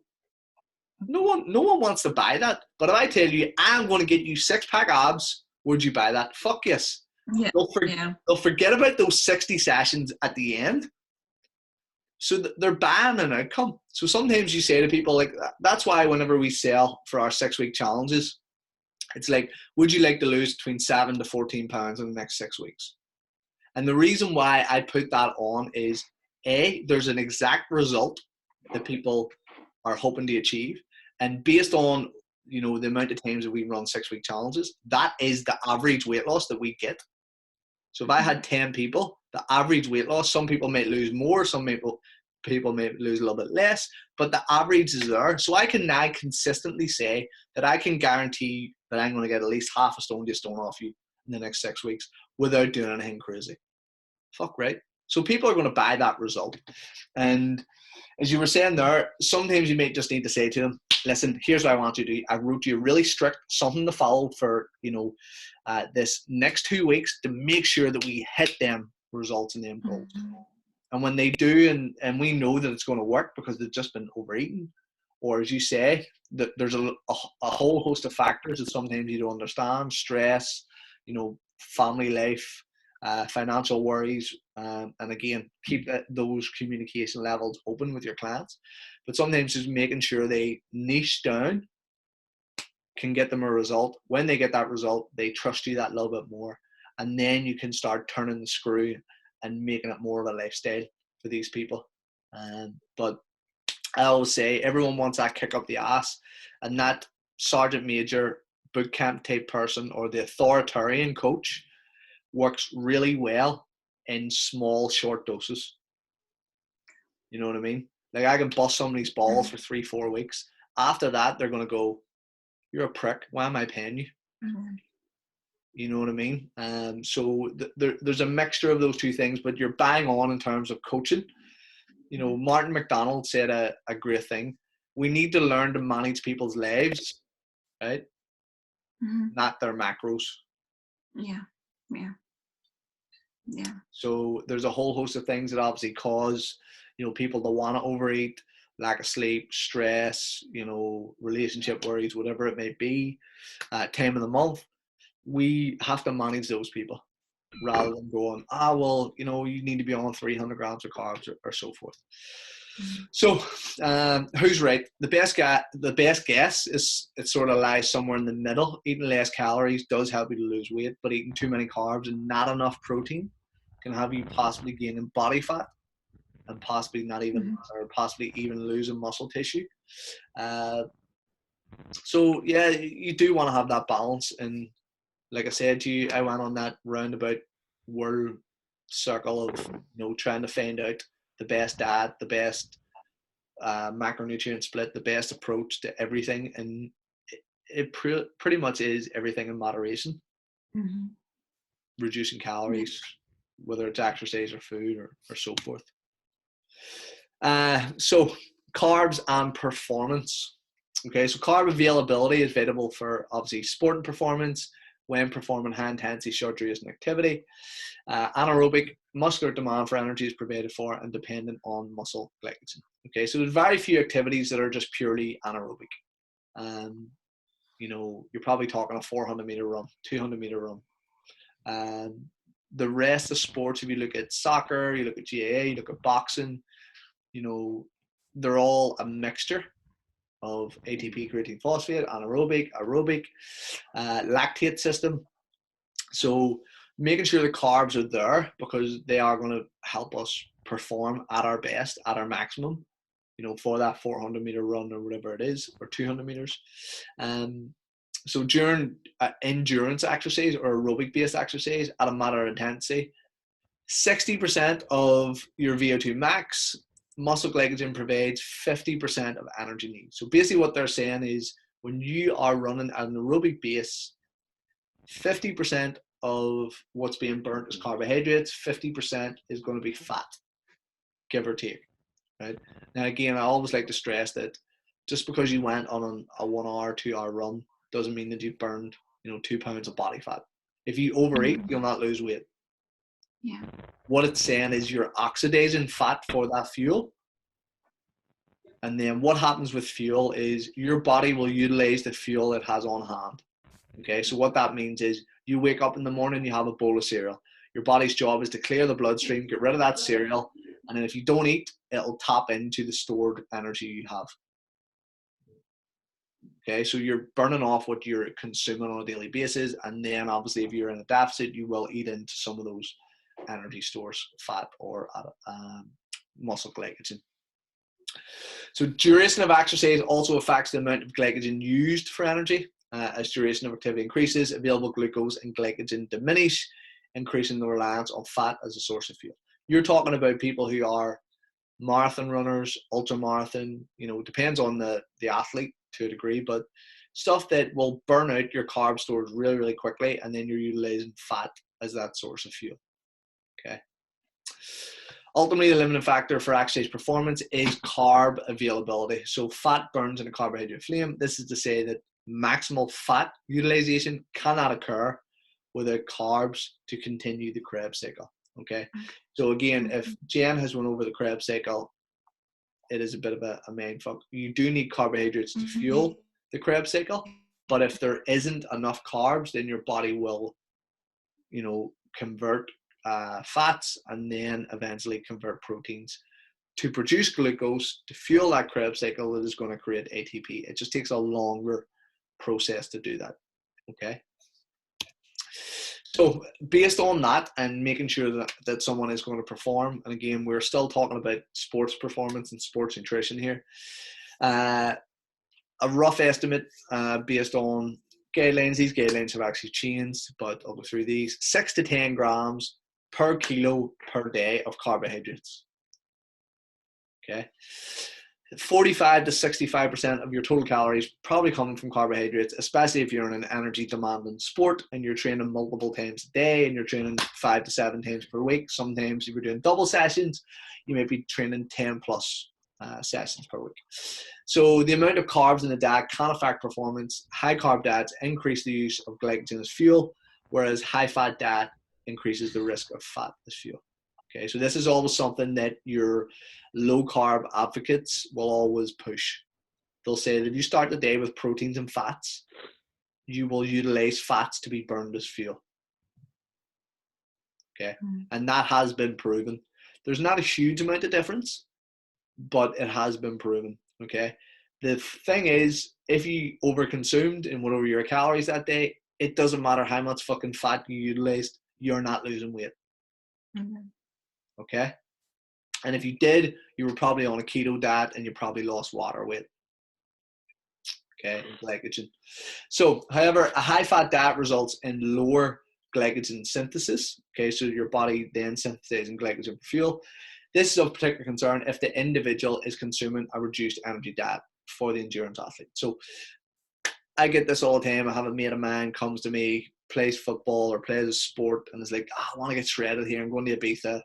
What's going to happen? Well, you're still playing your sport, aren't you? Yeah. You're going to have to eat a little bit less to get there. It's going to impact your sport. We got to be really smart about this, our meal timings and what we do to try and minimize how bad this becomes. Okay. And then obviously for the endurance athlete, someone is going to burn through their carbohydrate stores if they are not what we call metabolically flexible. Okay, so when you're metabolically flexible, you can utilize fat for fuel. You can utilize carbohydrates for fuel. Does that make sense? Yeah. You're a hybrid engine. What 95 to 99% of people are? They're petrol. They're carbs, right? So their body is inefficient at converting these fats into a source of fuel. Whereas when you go into ketosis and your body has no idea or no other way but to convert that fat to be, into a usable energy source, producing ketones for energy for the brain and the body, then your body becomes really good at this. It becomes really good at burning fat for fuel. So what do you think happens when you go back to having, a moderate carb, moderate fat, or moderate carb and a moderate fat diet? Your body's more efficient. Yeah, the same way that you run a mile every single day, you burn 300 calories in that mile. Over a period of time, what will happen is your body will burn less calories. Why? you become more efficient. Your body's job is to take on a task, master that task, so it doesn't expend as much energy. Yeah. So again, when you make yourself more metabolically flexible, you make it easier for you to tap into different energy sources. And that's why you will hear sometimes a lot of these endurance-based athletes, like triathlon or triathletes or ultra marathon runners, they prefer to run on fats. Right? So fats, give or take, just to give you an idea, you know, the amount of fat that we have stored in our body depends on the person, obviously, but could roughly fuel us for a 90 to 100 miles race, or walking for 90 to 100 miles. Okay, so it's a massive, huge energy source that we have there. Right? Now, the body's an efficient machine. If it doesn't have carbohydrates, it will tap into that, but you can train your body to do this. And I watched an awesome video someone had shared with me, one of the previous students. And they're like, watch this podcast with this dude. He's awesome. Like, he's all about, you know, training on high fats and makes him like class and all this here. And he's like, he runs 100-mile races and he's fucking, like, he wins them. And I watched it and he was like, what did you think? And I was like, do you know what? I really like that dude. And he says, what do you mean? He says, during his training, he uses fats as fuel. Right? Does that make sense? Yeah. He uses fats as fuel. Right? When he's coming towards a race, he starts to put carbs in. Right? He's smart. He knows that carbs are one of the best energy macronutrients he has. But he's also trained his body to run on fats. So he's an even fucking more hybrid beast when he comes to these 100-mile races. And that's why he's smart, because a lot of people take one side. They're either on one fence or they're on the other. No, it's all about fats. Why not use both of them? Yeah. The same way as weight loss. Why don't we have a balanced diet so that person doesn't feel like they're on a diet, which makes it more of a lifestyle, which means the results that they're getting, they're not neglecting food groups. They're not feeling that there's good foods and bad foods. I had a PE teacher that done that exact same thing. He's a marathon runner. Well, I don't know if he still does it now, like, but he, for one race in particular, he used fats as his main source of fuel. Yeah. And then closer to the time, he started building in the carbs and stuff. And he says, I think it was one of his best ever runs he's been on. Yeah, 100%. Like, it is just understanding energy systems. Mm-hmm. Paddy, you should do that with cycling too, PJ. Get away. Messer. That's my daughter. Sorry, mate, you used to do that with cycling. Oh, yeah. Paddy here. They used to do that with cycling too, actually. As a matter of fact, used to take capsules, fat capsules in the morning. Yeah. I can't mind the name of them. They were called Doctor something.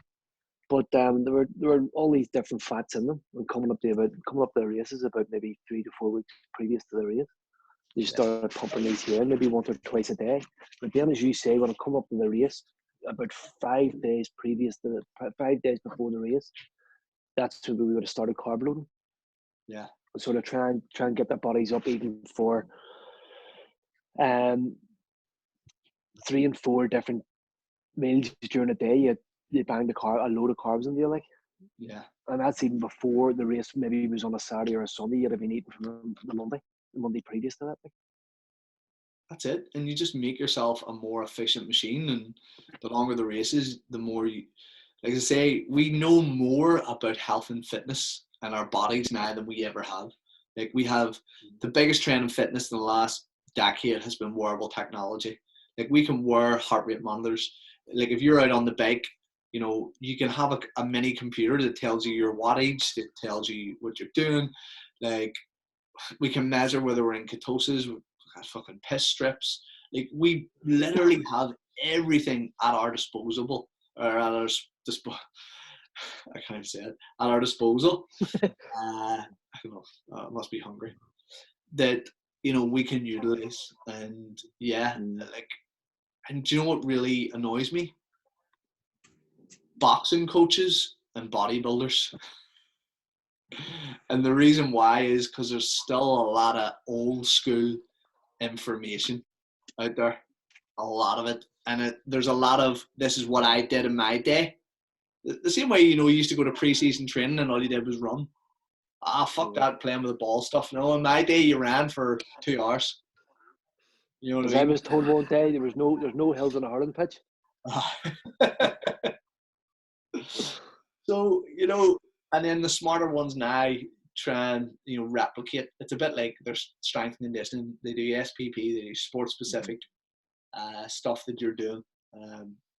But yeah, people are smarter now. They understand what way the body works. Rest, recuperate, training different energy systems, sort of different things. So yeah. So there's something that we look at in terms of performance as well. So complex carb starches are obviously preferable. The high amount of carbs in the diet can affect performance. High carb diets increase the glycogen. I think we went through this, didn't we? Yeah. A carb-rich diets will build glycogen stores and aid in performance and recovery. And I'll go through a little slide about carb loading here in a second. So before exercises, it recommended the individual. PJ, sorry. Well, what about the health side of things and a higher fat diet?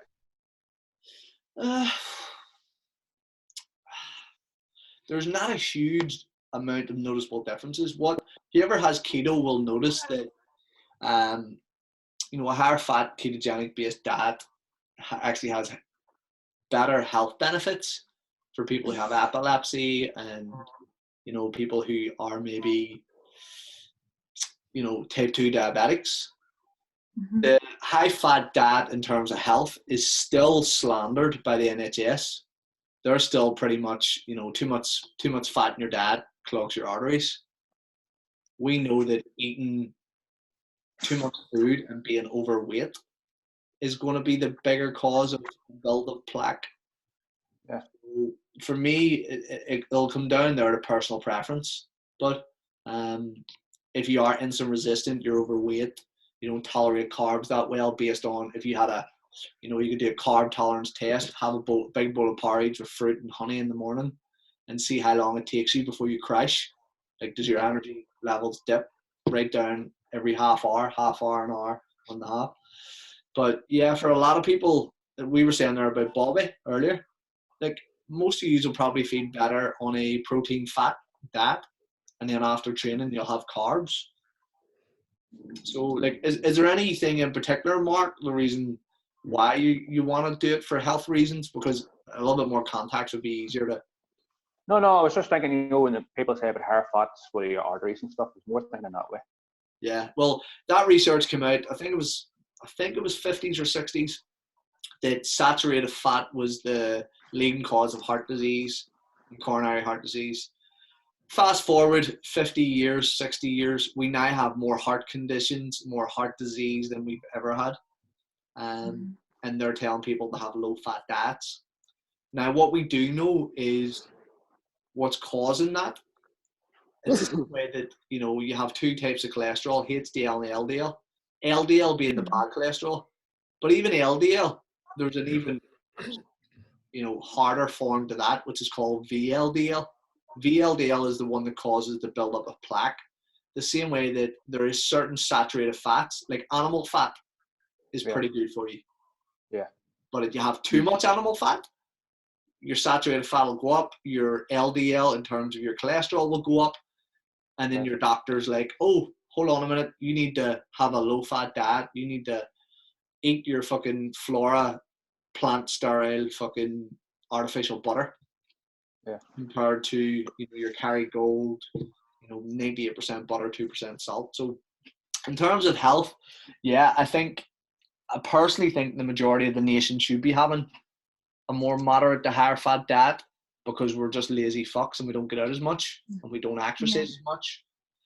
I do think that's beneficial, but like I said, there's no noticeable difference from someone who has a high fat diet to a high carb diet, like in terms of weight loss. And we know that if they lose weight and they're in a healthy BMI, the likelihood of them is getting cardiovascular disease, heart disease,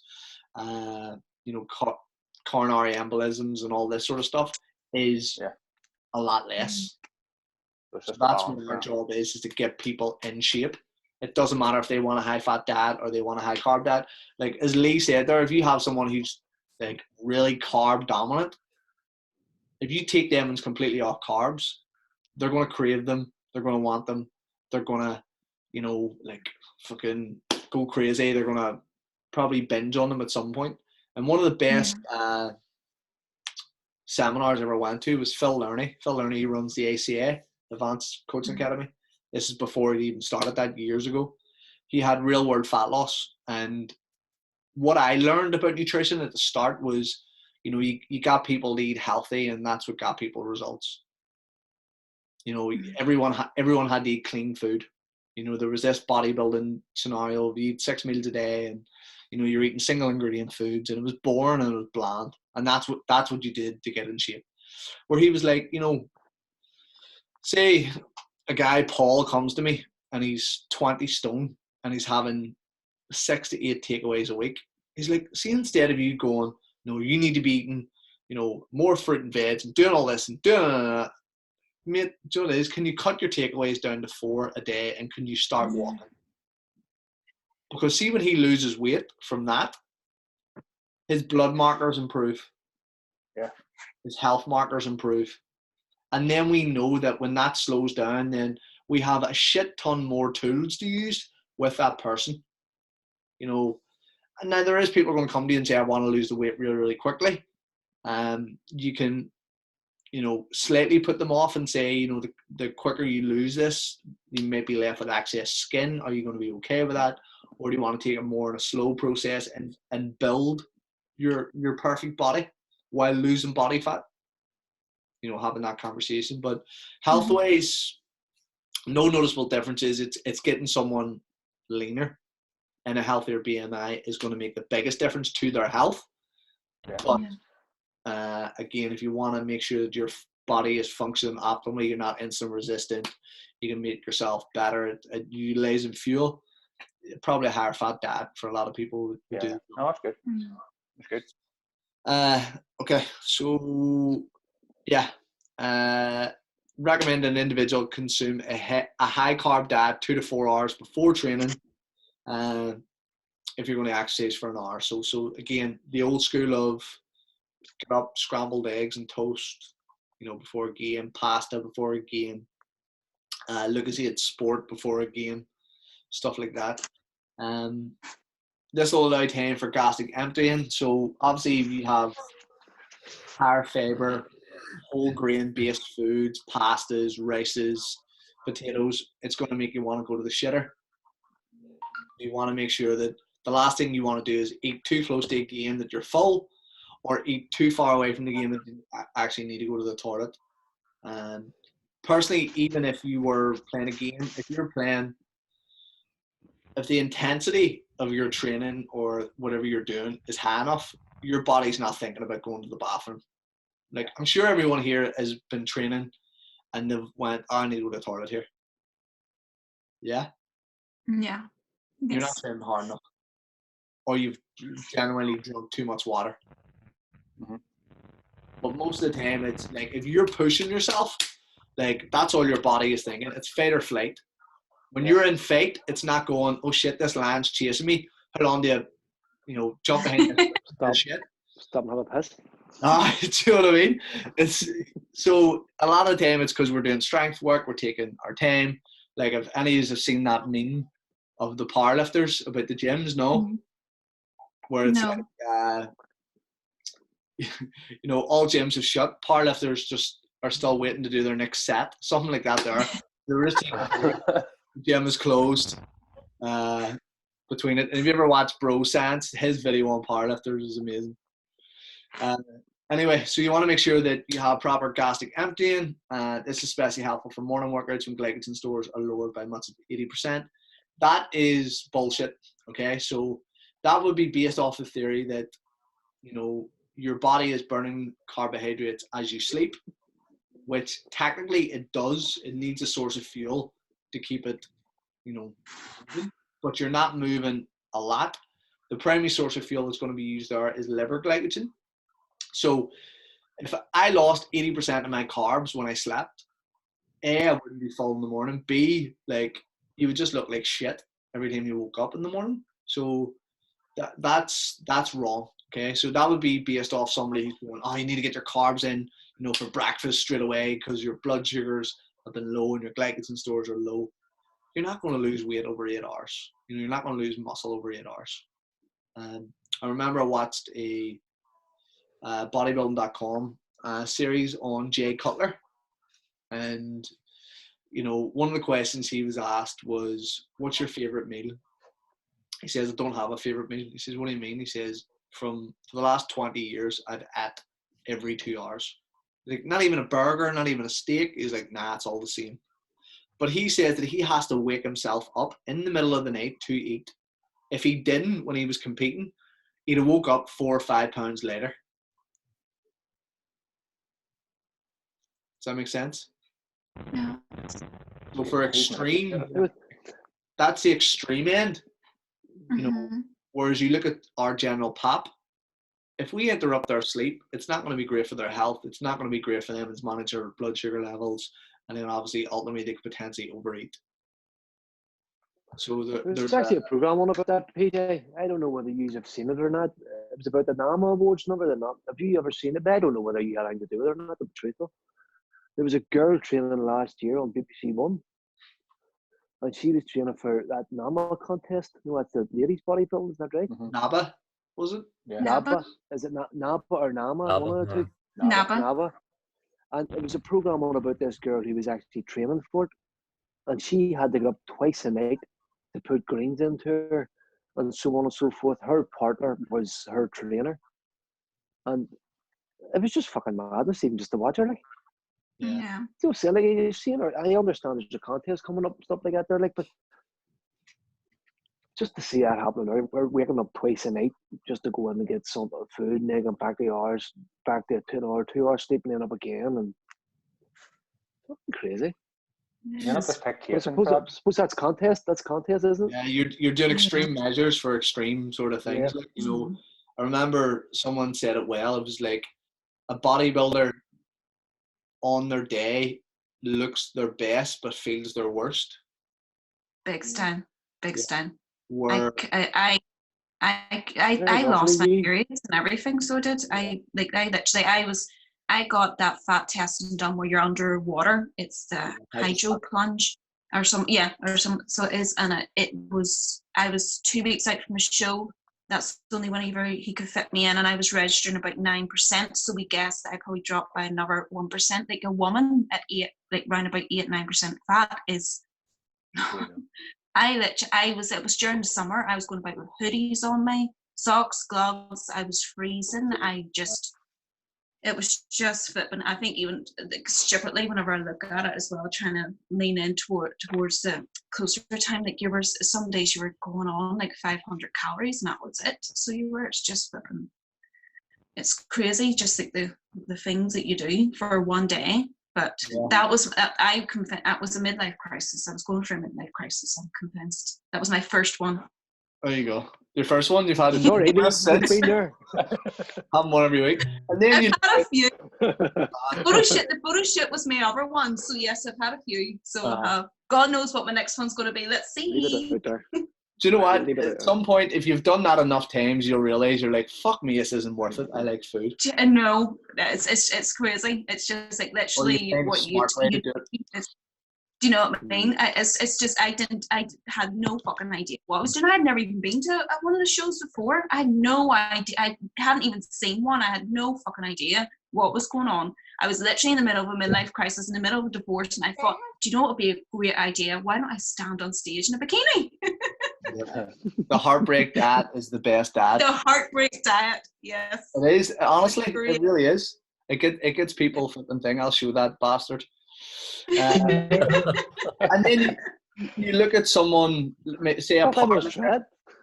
Yeah, like you look at somebody like a powerlifter who technically might not be in shape, right? They might not look the best, but they're feeling their best on that day. Yeah, the strength and what they accomplish as well. Do you know what they accomplish is like, literally I was on stage for a minute and a half, I think, and that was it. It's just, I don't know. So is Declan drink fine? Guys, feel free if you want to have a pint. I might grab one up. So much carbs. No. So, yep. If we look at, if it's not feasible because of time constraints, a liquid meal such as a meal replacement may be better. So if you're looking at, some protein with blended up, maybe even a smoothie, whatever it is, before you go and train. Some research recommends carb intake of 1 to 4.5 grams per kilo between 1 and 4 hours before exercise. This can boost performance by up to 15%. So again, if we look back at Lee for an example there, as a physique competitor, if you undercook it, you don't look full. You overcook it, you feel bloated, tired, lethargic. So I must actually, do you know what? I'm going to share the picture in and show that so you can see in the WhatsApp group, because the first one is taken 3 days before, look ready to go.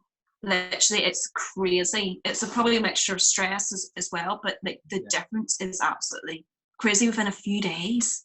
Do you know what I mean? Yep. Crazy. Katrina actually put one up there not so long ago to Facebook. Yeah. And it showed her beside the pole, PJ, and she just says, yes, this looks great and whatever else, but you don't see the dehydration, the so on and so on and so on the whole way through. Yeah. Actually, what you have to go through to get that one pick. It's crazy.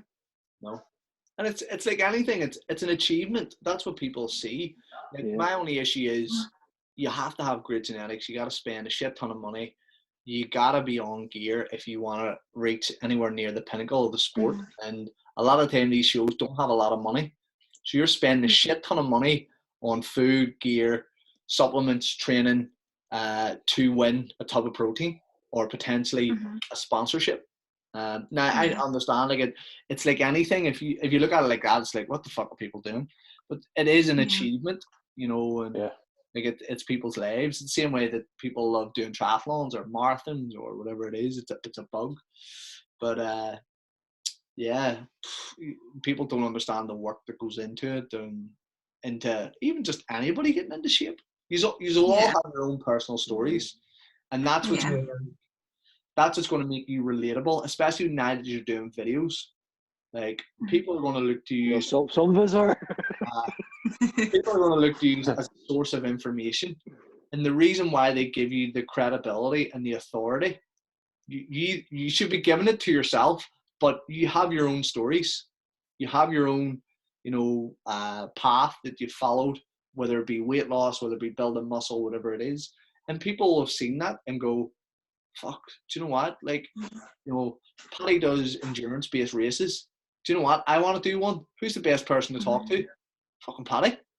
Yeah. You know what I mean? So, like, people, that's how feasible people are. And then obviously what we do with marketing or whatever it is, we try and explain people's problems better than they can articulate. And when we can do that, then obviously they assume that we have the answer. You know what I mean? So, like, the big thing I'm pushing at the minute for the quarantine stuff is, there's only one known defense that we have against COVID-19, and it's having a strong, healthy immune system. And that comes from looking after your body and thing. Like, we're a year away from a vaccine. So I'm pushing that hard. I'm pushing this, as well as the holistic approach of, you're confined indoors. So you probably need to be doing some yoga or meditation, a gratuity diary, and it becomes a whole holistic approach. And, I was talking to my business mentor earlier, and we were talking about possibly the things that you wouldn't necessarily do with your clients if the gym was open, but you're now going, you got to really take time for yourself and calm and do yoga and, chill out and do this stuff, because you're managing people's emotions. So yeah, like, and our marketing is geared around that. And, are you pissed off with eating everything in the fucking house, drinking every single night? You've cleaned your house, you've gutted it, you've painted the whole house, front, back garden, and now you've nothing to do except train to keep your sanity. So the way to do market again goes towards those people who you can explain their story and explain what's happening to them. So to avoid GI distress, smaller meals should be consumed closer to the exercise session. So that would be you eating too much, like over consuming on foods, and then obviously you having like an upset stomach, sore stomach. I remember going to a powerlifting competition and like carved up that much. I think the competition was 82.5 kilos. I weighed in at 81.9. Within an hour, I weighed myself. I was 85. Jesus. I wasn't competing for like 4 hours after that, but I've just eaten that much and that much fucking American sweets. I had to go for a nap. I just had a big fucking sugar dump. So obviously if I was competing sooner, I probably wouldn't have been feeling at my best and so forth. Okay. So here's an example of a carb loading for someone who is, potentially going to do a race. It wouldn't be too far off someone who's carb loading for a competition or a photo shoot. Okay, the principles remain the same. Okay, of a depletion and a carb up. Okay, so a super compensation is what we're looking from the body. So carb loading is a technique used to increase muscle glycogen before an endurance event. This practice can nearly double muscle glycogen stores, increasing endurance potential. Okay, so the week-long program includes 4 days of carb deplete through a low-carb diet, 10% of calories and exhaustive exercise, followed by 3 days of rest and a high-carb diet, approximately 90% of calories. So it's probably saying they're carbon up in those last things. You can see from the graph, 90 minutes, 70 to 75% of VO2 max. Okay, not a huge amount of intensity. And percentage of carbs from calories is 50% of your normal carbohydrate intake, right? So a lot of this can get misconstrued. So give you an idea, you're coming into your photo shoot week, you're still eating about 250 grams of carbs, right? We're going to drop it down about 7 to 10 days out. Depends on how they react, but like say 7 days out, drop it by half. So your 250 drops to 125. Now, I notice a lot of people just go straight in and go, right, no carbs for 4 days. Right? You should be lean enough to get away with still having carbs, but, you half it and then you still train, right? So you burn through a lot of those carbs that you still have left in the body. Then, because you're actually starting to feel it, your energy intensity is obviously, going to sap. If you can see from the left here, you have muscle glycogen in millimoles, and they deplete pretty big. Like you look at exercise is depleting them. It's forcing you into, a deficit. And then what you're going to do from day 4 onwards of this 7-day period is you're going to start carbon up. But obviously when you're carbon up, you're not training. Does that make sense? Okay. Yeah. So to look back from this, 90 minutes, 40 minutes, 40 minutes, 20 minutes, 20 minutes of exercise, but you've halved your carbs, you're probably only having, 30%, so forth, and then obviously you're going to carb up again. Okay, I did not do it that way. No, what did you do? I remember because with the diabetes, I remember looking into it thinking, do I need to do it differently and stuff? So I literally downloaded like a peak week kind of guidance for a diabetic, and the carbs went in at first, and then you were bringing down you start, like say my competition was on a Sunday, so from the Monday we went high carb to the Wednesday, and then went really low, and then went up to medium from the Saturday or something, and then a high carb day on the Sunday or something. It was I must actually look it up. Yeah. And then again for you to see, it wasn't like that anyway. It was not that. Yeah. But it was not again, like that, no. This will depend, obviously, being type 1 diabetic, you can get away with it. Yeah. You're driving those carbs into potentially cells. But, yeah. And it also depends. I don't think that diabetes should have affected, because I was working my insulin amount, I don't think the diabetes should have affected it. Again, I think I just read probably too much into it. I think I made it more technically difficult, so I did. But I must actually see if I can find it and share it in. But it was not that anyway. There you go. Now, obviously, you've got, if you're talking about what you were doing, you may have sodium manipulation, you might have water depletion, different sort of stuff as well. So there is evidence that carb loading can improve power, performance output, and speed by postponing muscle glycogen depletion. However, what are the negatives with carb loading? What are the negatives for this? No, I'm feeling sick. Feeling sick?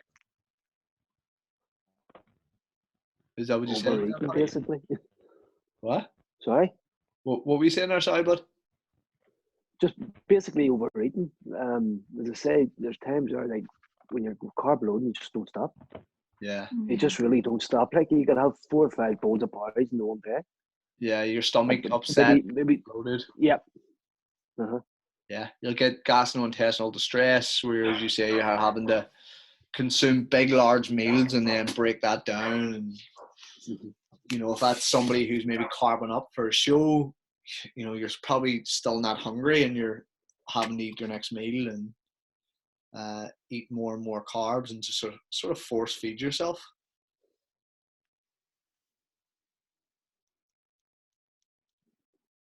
Yeah. Yeah. Mm-hmm. Yeah.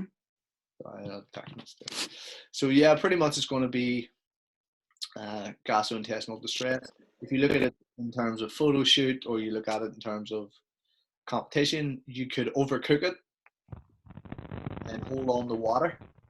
Yeah. And not look your best on the day. So there is some negatives unless you get it right. And, you know, a lot of smart people will have been tried and tested, will understand what way their body reacts. The problem is a peak week strategy is very much like a meal plan. Like people assume there's a perfect meal plan and there's a perfect peak week strategy. There's not. Like, it's happened to me probably once where, like, I just got it completely wrong with a guy. He just, like, he needed, like, we carved him up over like 2.5 days, but he needed like 4 or 5. You know, and we had a photo shoot coming up and we were like, listen, dude, we cannot get these photos. Like, you need to eat more carbs, like more fast acting carbs. You know, you're pretty much assessing people on a day by day, hour by hour basis. If you're doing photo shoots and things, send me a photo, let me see how you're looking. You're looking a bit soft. Like, let's do a bit of training. You know, you're looking tight. Okay, just keep doing with what you're doing. So there's a skill to it, and that's why the first time around, a lot of people are like, "Oh, do you know what? I actually look better the next day." It's a learning curve. It is. Let me see what time we're on. Okay, we'll take a quick break. Yep. Yeah. So what time is it there? It is 8 now. So we'll say 10 minutes. Yeah. All right. Good. Go check my child's still alive. It hasn't been bothering you. You're okay. You okay there, DJ?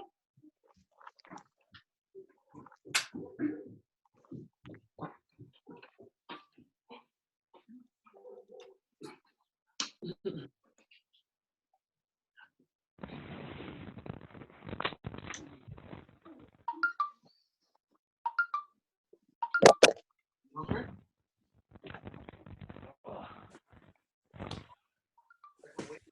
Okay. Or can he add?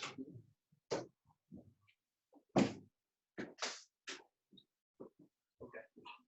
His head just turned over. What's he say?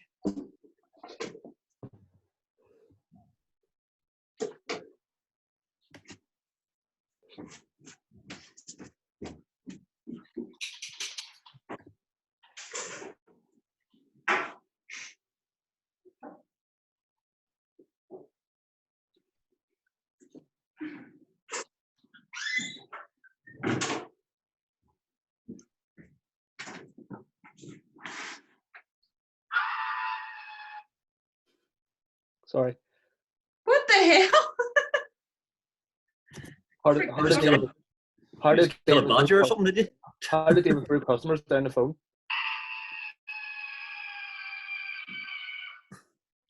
Shout at them? I've done that for longer, many a time. I don't want to know why. pesky customers. Wasn't even customers.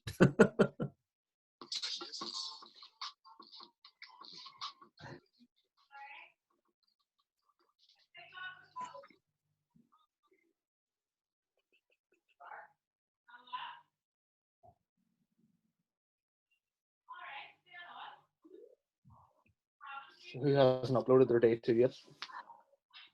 I don't want to do it. I don't want to do it. Seriously, it's making me so paranoid. It's like really, really getting into my wee insecure brain. So it is. Like I know everybody said that they can't really see my eye, but I'm like convinced it's like going like this. So I just know. What I done today when I was recording, I What turned did the you video on, let the camera face just that way, so like it's like that. Right. So you can't see yourself, so you're just looking at the camera. Oh, I might do that. Like that. Because whenever I do see myself, it's making it. I can really see it. I don't know. I think it's just like I've done like videos and stuff, my own story in the past, just over stupid things, wherever I've just like over sometimes exercise or wherever I've just done some stupid. But I'm normally kind of I'll do it in a way where you can't see that's the part that my that kind of way. So like this direct thing. No, I'm not liking it. Not that way, so just so you're looking at the camera, you can't see yourself. But I want to see myself. I know, it's just big insecurities.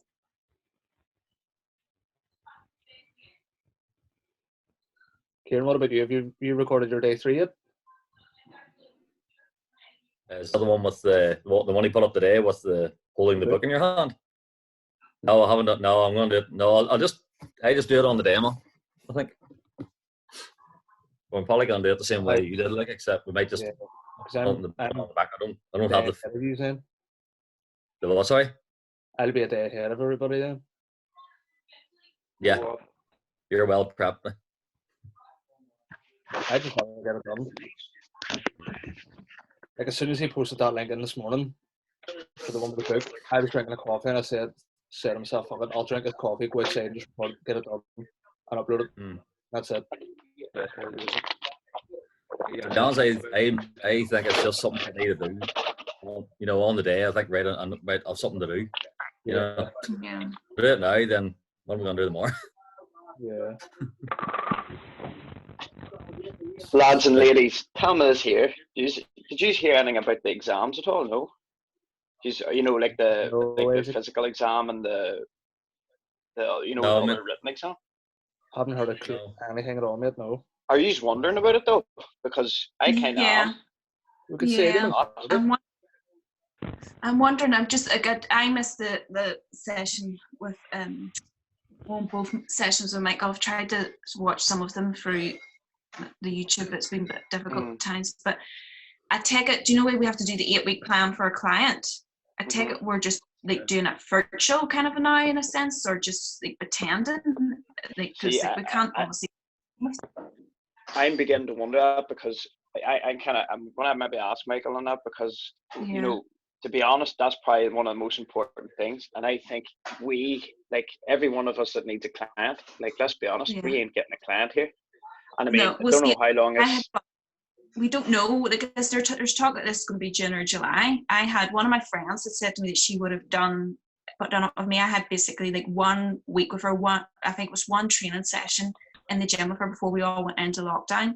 So I did because I was just getting ready to start out with her. But like, obviously, we can't get to a gym. We can't. So it's just like, do we do these kind of like workout plans virtually and pretend that we have somebody, or? Because the assessment, like how are we going to do the actual assessment? Like, are you wondering that? Like, or maybe it's just me and I've been paranoid. I don't think there's much need to stress over it. Realistically, what we can do is based on what they tell us. True. Yeah. So I would just wait until they give us word, and then go from there. I can't change in a couple of weeks. Right, next week we're doing a practical and no one's going to prepare for it. let you know well in advance. Like. Yeah, that's true. But then the problem is, see, this is what sort of this is the thing. I know that we can't control it, but you know, we can't. We don't know how long this COVID-19 is going to last. I mean, this thing is going to last a lot longer than what I think we're even expecting. I mean, if you go by a hospital, it's like the amount of beds they're looking and trying to buy. You know, that's what makes me think. You know, how are you to prepare a client for it? Do you know what I'm saying? Yeah.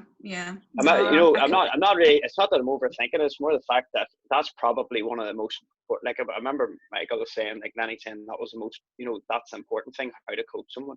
You know, the written exams are exams, but the most important thing is it's nailing that. How to coach. Yeah, I'm thinking exactly the same thing. I'm thinking the exact same thing. That's right. Because it's more just I'll maybe ask and see what's up. But maybe you're right, Owen. I'm not saying you're wrong. Like, you know, maybe maybe you're right. Like, you know, maybe just wait it out and just be patient. Maybe that's probably the best thing. I know, because I'm like, how long? I did ask Isaac, but yeah, I did ask, and he said he's checking with the ones in Dublin to see what they're doing. Oh, that's right. Oh, I thought that was for the written exams. Yeah, I think it was for the written, the nutritional, and the other exam. The training. Somebody, he said he's going to come back to us, but I think we should maybe, like, I wouldn't mind knowing, to be fair. Because you can't just because somebody virtually. No. We don't, like, at the end of the day, I know a lot of people are going on to online training in a minute, but that's because they've got experience, you know, of coaching people beforehand. They always say as well, before you do any online training or anything like that, you need to have gym floor experience for like a year plus. You know, they're all saying as well. So like, if we're not qualified, we can't do it with somebody virtually. No. Well, like, you're pretty much screwed. Like, you know, if you do it, I mean, let's be honest. My guy in particular, my client, like, I mean, he's working, like, so I'm never going to get him, like. And, you know, and I'm sure, like, for other people, it's going to be the same thing. But then on top of that, we can only teach what we've been taught. Yeah. You know what I mean? You can't. I know we could all go off on our own wee thing and maybe try, but it's not going to be the way that an examiner's going to assess it. No, you know what I mean? Exactly. And I think as well as what I wanted to learn all that through this as well, because I know I've got so many bad habits. I'd be scared of showing somebody some things, because I know I'm not surprisingly perfect at everything. I know that will be hard for you to believe, but I'm not. Like, that's one I want to be better at it before I would try and teach somebody else. Do you know what I mean? Yeah. And I know, just like from the few sessions that unfortunately we only were able to have, I did learn so much. So I want to get more of those experiences, but it's just big shitey ball fuck that's happened this way. Yeah, I don't know, like, how it's gonna work out, because I think that this will go on longer than we. I do. I like there's talk. We're talking like the summer, June, July kind of thing. You know, that's what they're talking about, and it's going to be a lot longer than a lot of us have thought. I don't know if you have seen it. There's this thing that, because I'm very rarely on Facebook. I'm only joined it back there recently, but there's a video that's going around about the Antrim Cemetery, that the amount that they've expanded onto it for extra graves, because what they're expecting to come up and happen, like, it's not ever been that size. I've never known it to be that size before. That makes me think they know something and they ain't telling us. Do you know what I mean? That makes me think they know it's going to be longer than what. You know what I mean? That's why I sort of like, oh, okay. They closed it down. They stopped people coming in, and people were thinking that was because of the coronavirus to stop people visiting, but it turned out that they were extending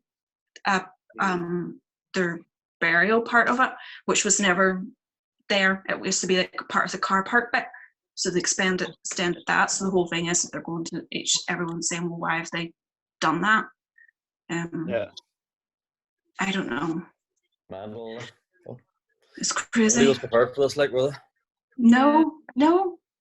Not even not even these guys, like, you know. So I'm sure their heads racked in what way they're going to work this out for our benefit, you know.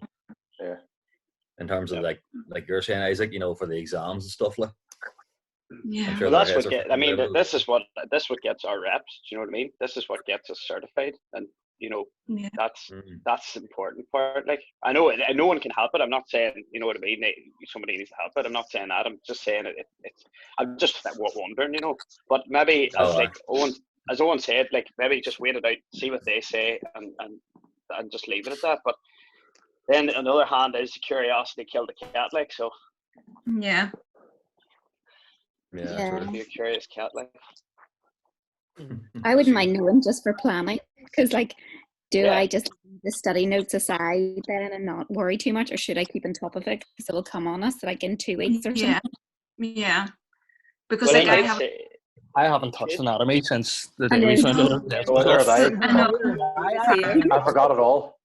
Either have I. And literally, I think like everybody else, that first week I was just in complete and utter shock, and it's like my work closed down. They were one of the shops that closed down, and DJ can't go near his dad because his dad's got a newborn. He can't go near his gran and granddad. He can't go near my sister and stuff. So it's just literally me and my 7-year-old child, and I'm going mad.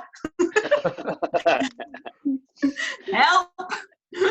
So I know that people are going, you've got all this time in your hand, but if I get a minute peace to myself, believe you me, I do not want to go over anatomy. I know what you're saying. Yeah. You've got all this time in your hand, you have no time in your hands. I know. It's literally Right, I've got a whole order of stuff. I'm going over the GA index, and that's the final. End of discussion.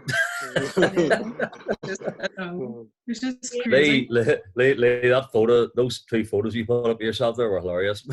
The pro photo, and then you stand up like something out of EastEnders. DJ was I give DJ my phone, and it was part of the thing was just quite sad kind of thing. So he had my phone, he was taking videos and stuff. So part of the video he swung around, you just see me stand going, just hear making faces on. You're big up on your videos, by the way, guys. I can't. The videos are too. I can't, Patty. Fair play to every one of you, honestly. I don't know if I'm going to do any more. It just feels big for me. Well, to be honest with you, Mark, I spoke to him.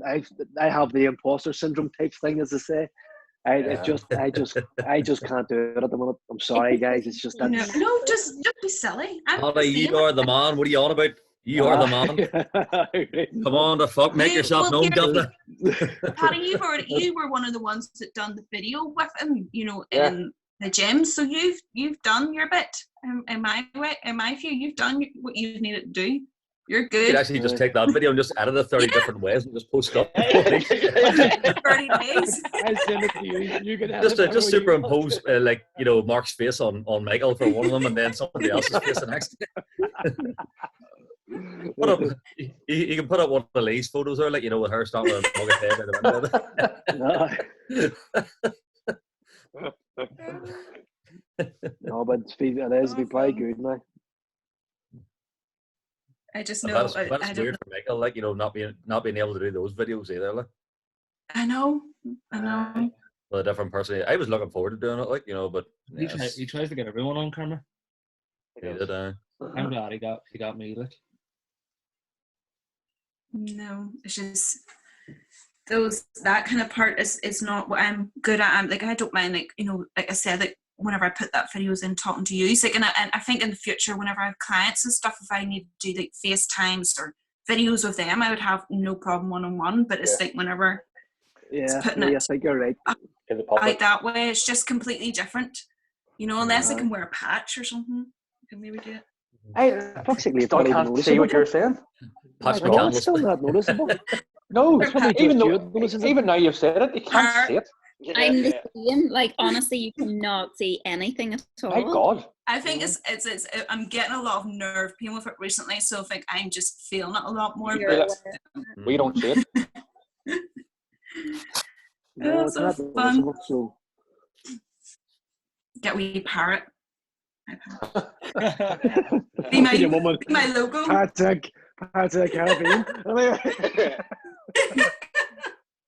Jack Sparrow.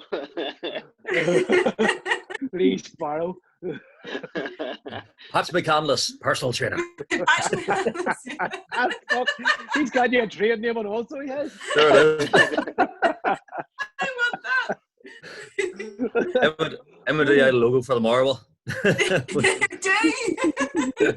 Oh, aye. Get yourself in the best shape of your life. Get yourself ship shape. You want to be a big muscle like me, so you do now.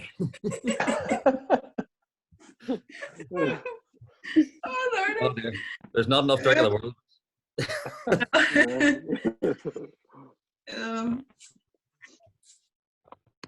So how's everybody been keeping? All good? Oh, good. Oh, good. Take it you're off now, Paddy, are you?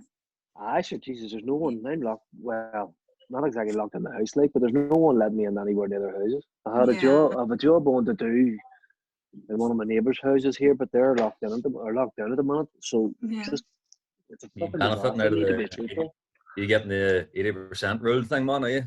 Or have you applied for it yet? No, I'm not. I'm not actually. Really, I'm not man? getting the fuck all of them. No, and see, I've only been back under a year, just under a year. I'm only out again. See, I went to work and then came back out again on my own about 10 months and 2 weeks. So you just missed out on it then? Yep. And I'm fucking. It'll have to be 3 years or something, isn't it? Like, or something like that. 3 years. 3 years books, yeah. But the only thing, so I asked him and I said, "Well, sure, I can give you. I've been employed I was employed for over 3 years, and it says it doesn't correspond because I haven't put a return in for this year. Sugar. It doesn't come through yet, so it's fucking fucked it. But sure, listen, it is what it is. Hello. All right, it's paid for going to Tesco's, isn't it? Oh, you better believe it. Fuck, it's agitating too. Like, you know, you're an age soon. I was on the bike today. Actually, I took a cycle today or so. I've done a couple of mine, and I went past. It must have been about 10 or 12 different shopping centres. Not even shopping centres, shops. Fucking queues at the front door. Yeah, unreal, like unreal. I went to Asda. I went to Asda and poured down there last week, and I just strolled into the drink section just a matter of minutes to see what way they were selling out, and like most of the beers were gone, all the wines were still stocked up, all the spirits were still stocked up, and then there was a big section there with Corona beers, and about an eighth of it was gone. It was nearly full. I had the actually phone on. It really felt like buying the whole fucking section. You know? I had the actually phone on the other day to hold me over a couple of cases. Okay, right, we'll get cracking on. You can have a beer if you want, like I said. You're in your own home. You can do whatever the fuck you want. There you go, Mark. What's that? I look like Bud Light. Fair play to you, big man. Okay. Daughter's birthday we're celebrating. Yes, happy birthday, good. Oh, that's yeah, the daughters. I want birthday burpees. No, the daughters is alright. It's not my birthday, it's the daughters. Happy birthday to her then. Somebody's birthday around the world, for fuck's sake. I want birthday cake. Okay, so carb intake during exercise. Can you still see this? Yeah? Yeah.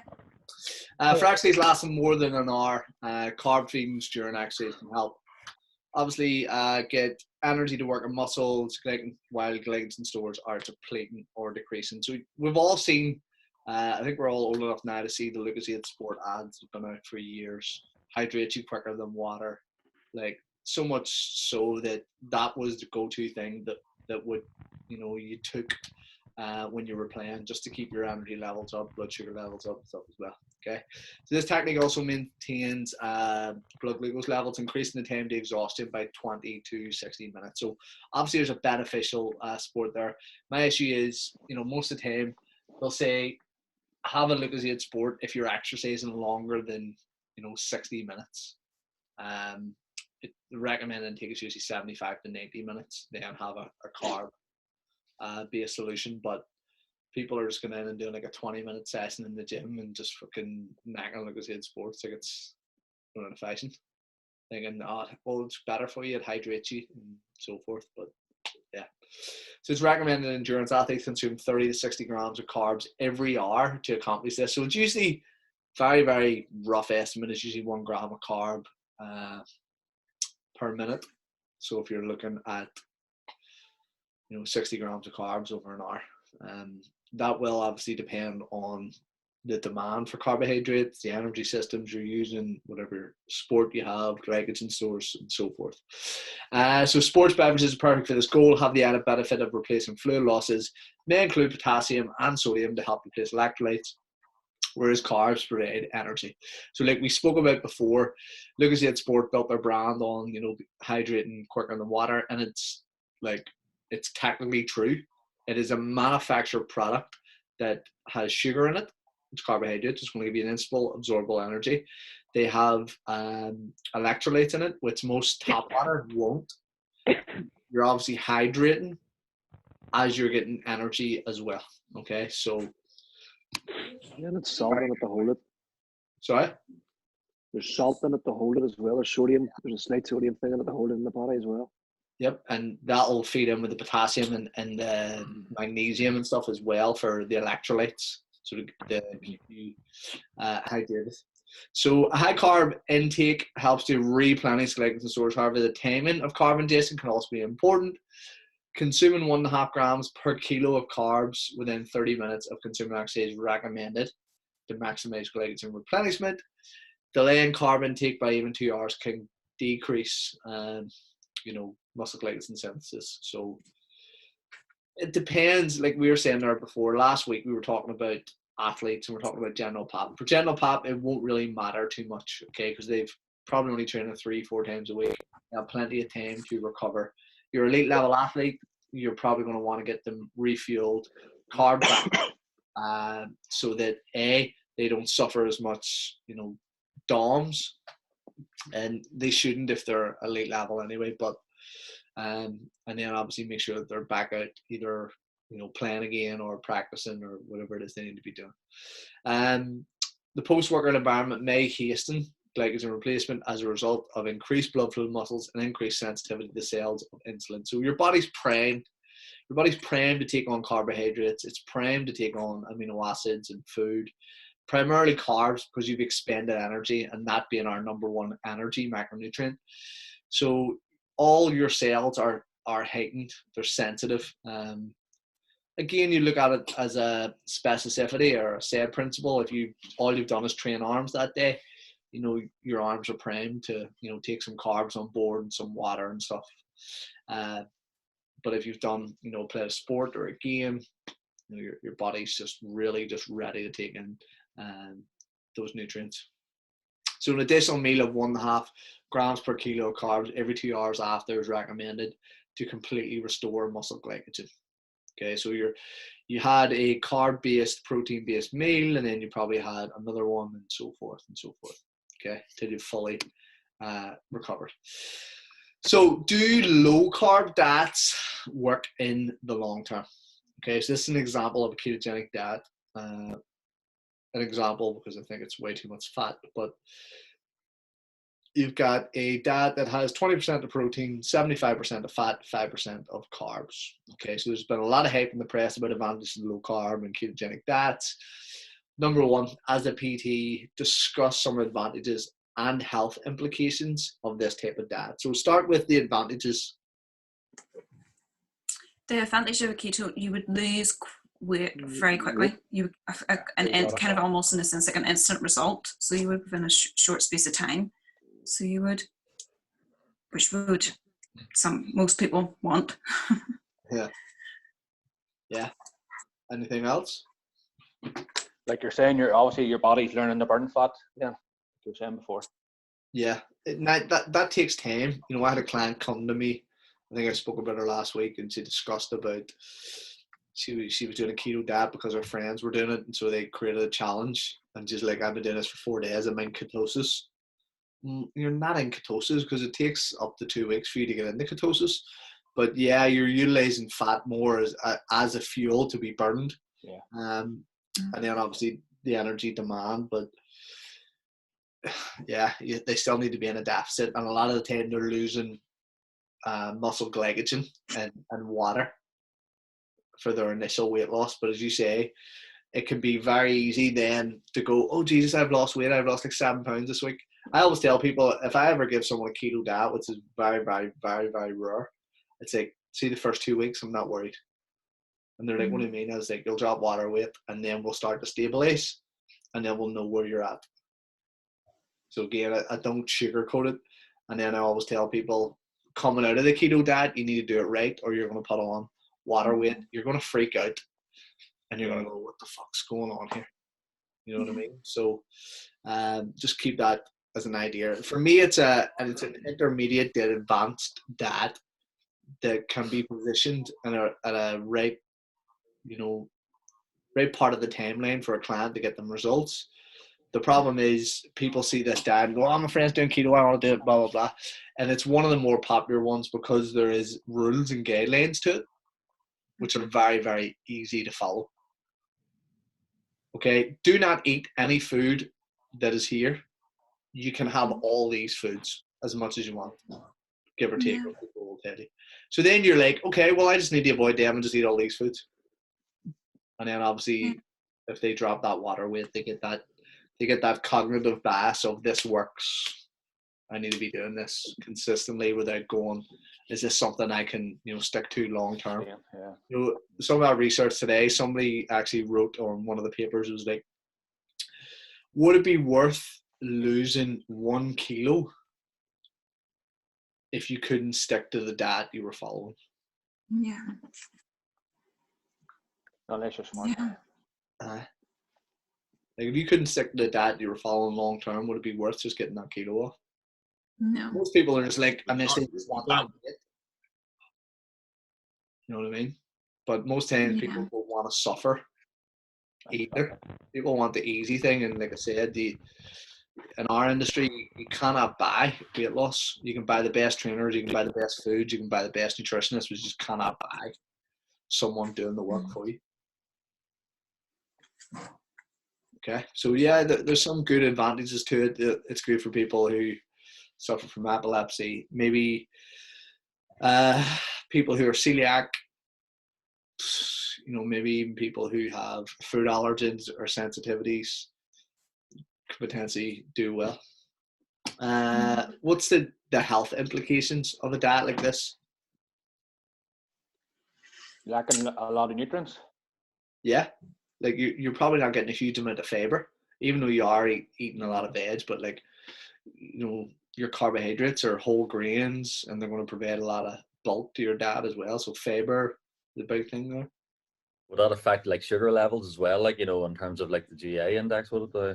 Yeah, it would in the onset, but then your body would sort of stabilize and then it will convert fats into a source of fuel.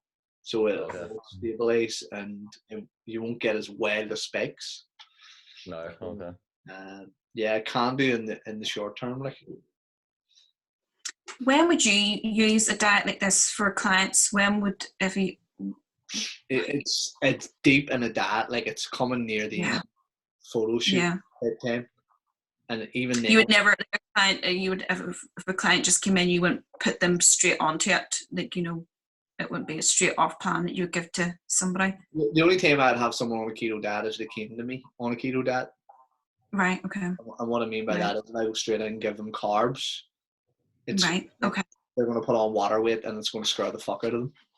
Right. So like this is the benefit of knowledge for you guys. Right. You know what's going to happen, but you can't tell that to the client sometimes because they'll freak. Yeah. So you sometimes maybe have to swallow your pride or integrity or whatever, your principles to know that in the long term or in this term, this person needs to do this, but I can't tell them because I know they're the type of person who will freak out and they'll run off with another trainer and they'll keep repeating the same sort of shit over and over. Like I said earlier, the last person I put on that there was a client who was doing a 6-week challenge. He was just like, I haven't lost any weight. Like the only time I lose weight is on a keto diet. And he'd been with us for 4 or 5 weeks. And I always say, like, I let people hang themselves. I'm like, okay, let's try it your way. You know what I mean? So then you're open to interpretation. You're open to trying different things. You're not one-dimensional. you're not saying that your approach to nutrition is the only approach. But yeah, that's the only time I would do it, and I try and make sure that they do a reverse diet. But you know, we looked at every transformation, right, and we went, what's good with that transformation, what's bad with it. So client, you sell 12-week transformations, client messaged you here, listen, I want to do a transformation 12 weeks, right? Cool. This is on a Friday, we start on Monday. Like, you don't know what that client looks like, you don't know how they move, you don't know their behaviors, their habits, what's going on with them. You can talk about that in a consultation and so forth, but you know, you still don't know then how they move. You can look at them, see what they're at physique ways, and then it's like straight into training. Like, they go from 0 to a million miles an hour. So what we did with our transformation course is like, okay, we're not going to go 12 weeks, we're going to go 16 weeks. We're going to do 4 weeks of an introductory period where we're going to go through basic movements that they're going to need to do on it. They're going to need to learn how to squat, deadlift, bench, multi-press, because that's part of the program. Come in a couple of days a week, just do some basic training. We're going to start teaching you about food and nutrition, because everyone will always feel like they're having a last supper. So we're getting them mentally prepared for them to do this 12 hard week slog. And then what we found after was 99.9% of them always rebound after getting so lean. So we says, listen, we created an aftercare program and an aftercare package to make sure that you don't rebound, that you maintain the results that you get. You know, do you know how many people took us up on that offer? Say out of 10 people? One if you're lucky. Yeah. Seriously? Yeah. Think about it. You've been training, dieting hard. Like, dieting hard and training hard for at least 16 weeks. 14 or 12 weeks, sorry. Maybe potentially 16 weeks. You're pissed off, you're tired, you want a break. I'm like, okay, Lee, you've just finished with us. Like, your photos look amazing. This is Saturday. Have a day off tomorrow. See you in the gym on Monday. And you're like, what? Yeah. I'm like, you've been doing double sessions, training 6 days a week and 1,200 calories. Like, you can't, if you stop doing double sessions and stop eating 1,200 calories and start eating more, what do you think's going to happen? Yeah. People put on weight. You almost need to wean them off training and wean them off food. So you play with one variable. You come in and you say, listen, do you know what? I'm going to slowly just increase your calories. We're going from 12 to 14, 1,500. I'll drop the cardio, but I still need you to push yourself in the gym. Okay, cool. And we monitor how your weight goes week to week. Okay, the weight hasn't changed. Like, I'm still super lean. Great. We can, you know, drop a training day, or we can increase your calories even more food ways. And then we keep working that until we get you to a big, massive calorie ceiling without putting on a shit ton of weight. You know what I mean? Like, I spoke about that girl last week who had bulked for over a year. She was 32 pounds off her stage weight. Right? So we use your stage weight as a gauge. So if you come in and you weighed in on stage at 145 or 140, whatever it was, and then you're up to, say, your 8% body fat at 140, now you weigh, I don't know, 155, right? But you're eating 2,500 calories when you were dieting down on 1,000. You're still off. You've got a lot of room to play with in terms of calories. You know, you've weaned yourself off exercise. You've maintained that weight.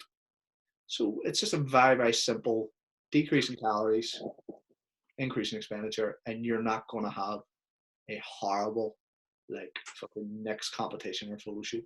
But that's the thing. We've all been through the horrible part, and we don't want to do the back end stuff. But the people who do it set themselves up for a better time the next time, if that makes sense. Yeah.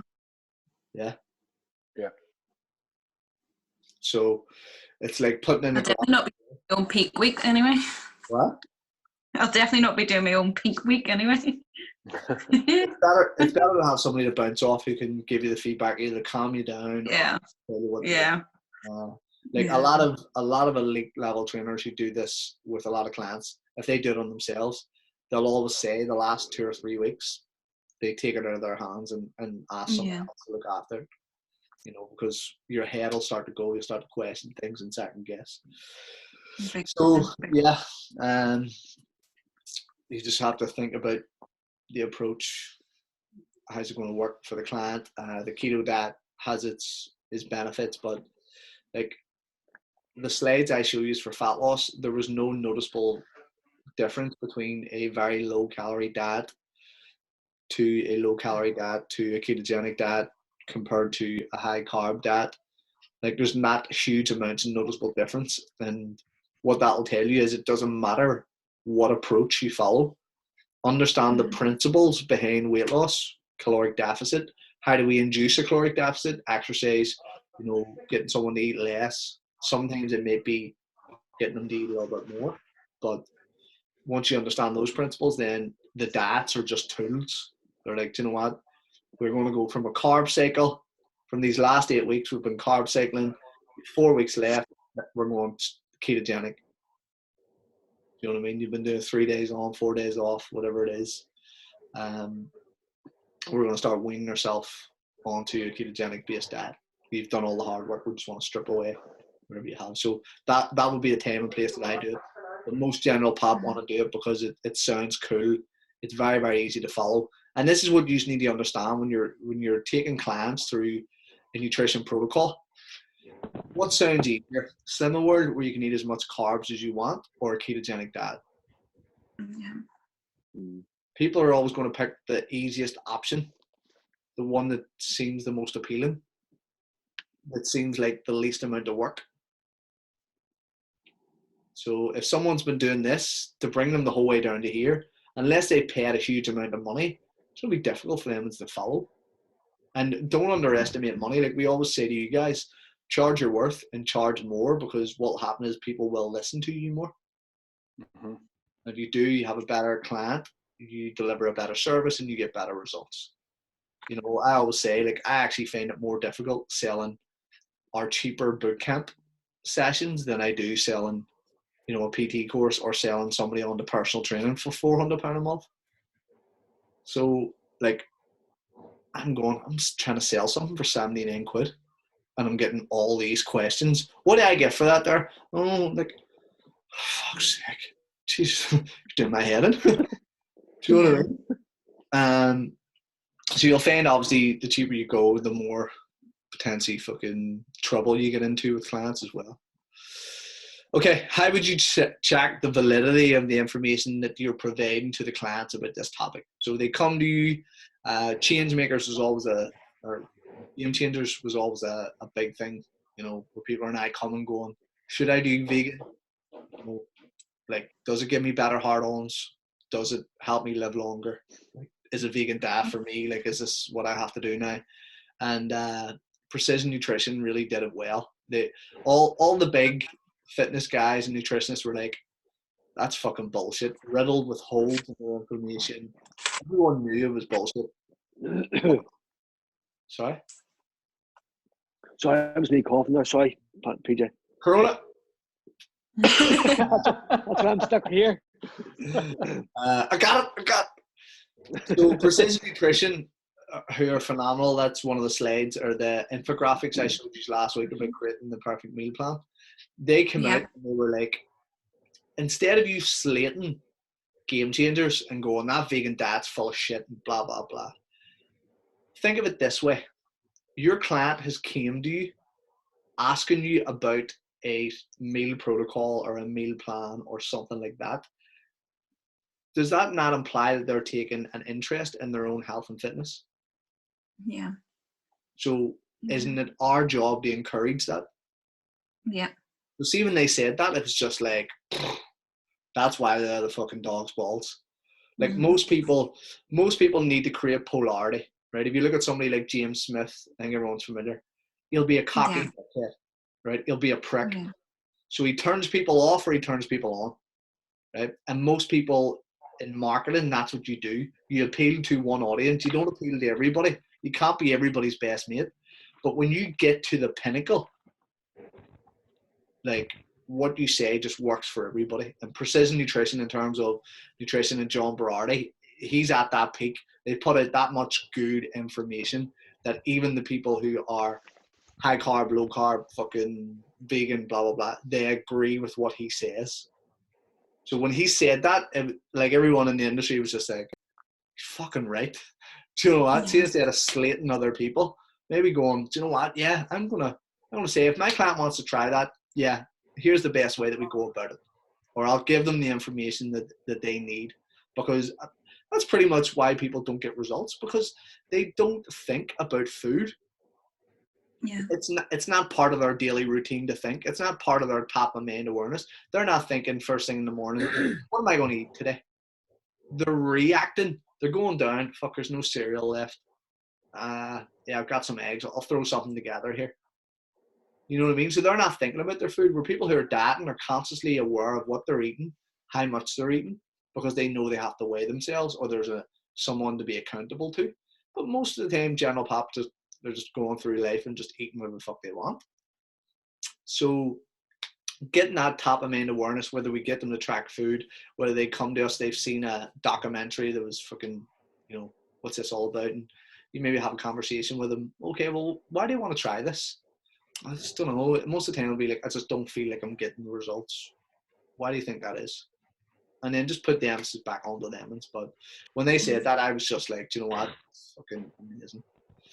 So the validity of information, you're going to get a lot of people who will see like propaganda-based sort of stuff that pushes, or pushes a certain protocol. Like, that's the only reason why I sort of make a joke out of vegans, and it's no qualms against vegan diet, except the majority of people get them wrong and they just eat fucking processed food. And then the fact that whenever somebody shoves something in your face and tells you this is the best thing ever, you should be doing this. No one wants to be told what to do. That's why nobody went into fucking quarantine. That's why everybody was still walking about and going to the beach. No one wants to be told what to do.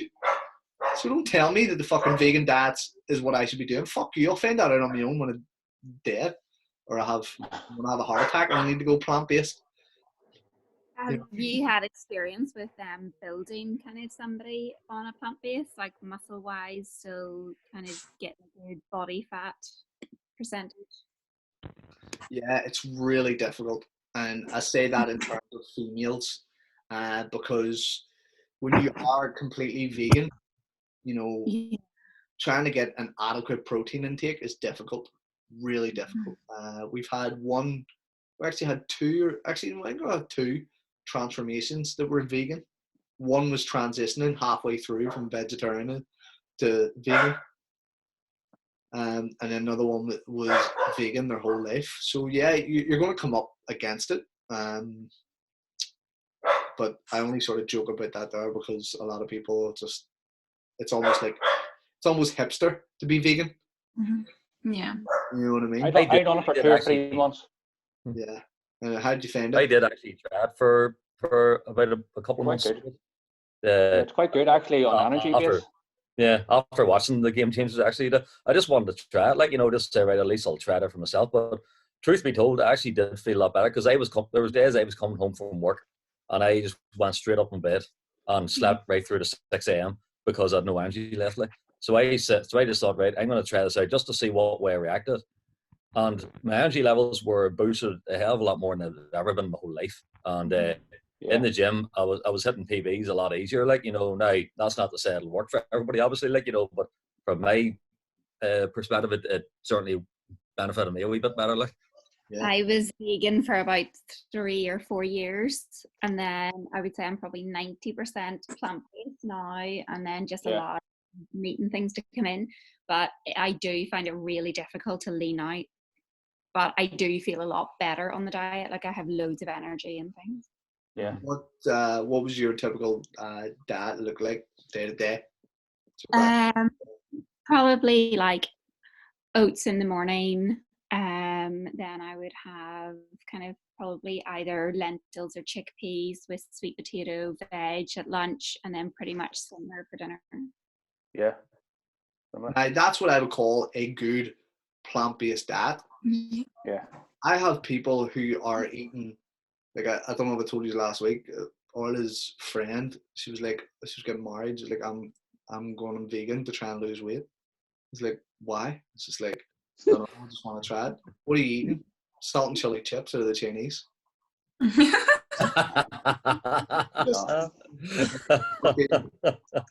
Off the salt and chili then, vegan chocolate brownies. Yeah. Dark chocolate.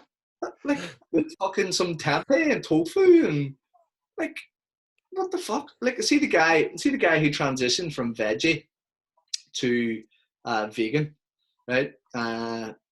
He was a friend of mine. Was say that loosely. His name was Declan. Them salted chili chips. His name was Declan, right? But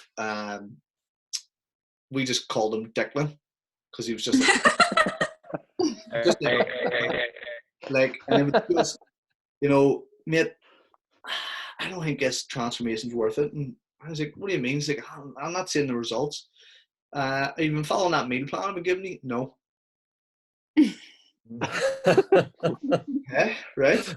You know, we're fucking 4 weeks in. Okay, well, I'm not a fucking machine. Like, you need to do something. And then, obviously, when we went into a carb cycle, we were more of an aggressive approach. I think he changed the veganism because he didn't want to eat a low carb diet, right, on certain days. Yeah. So he's like, I want to try this vegan. I was like, okay.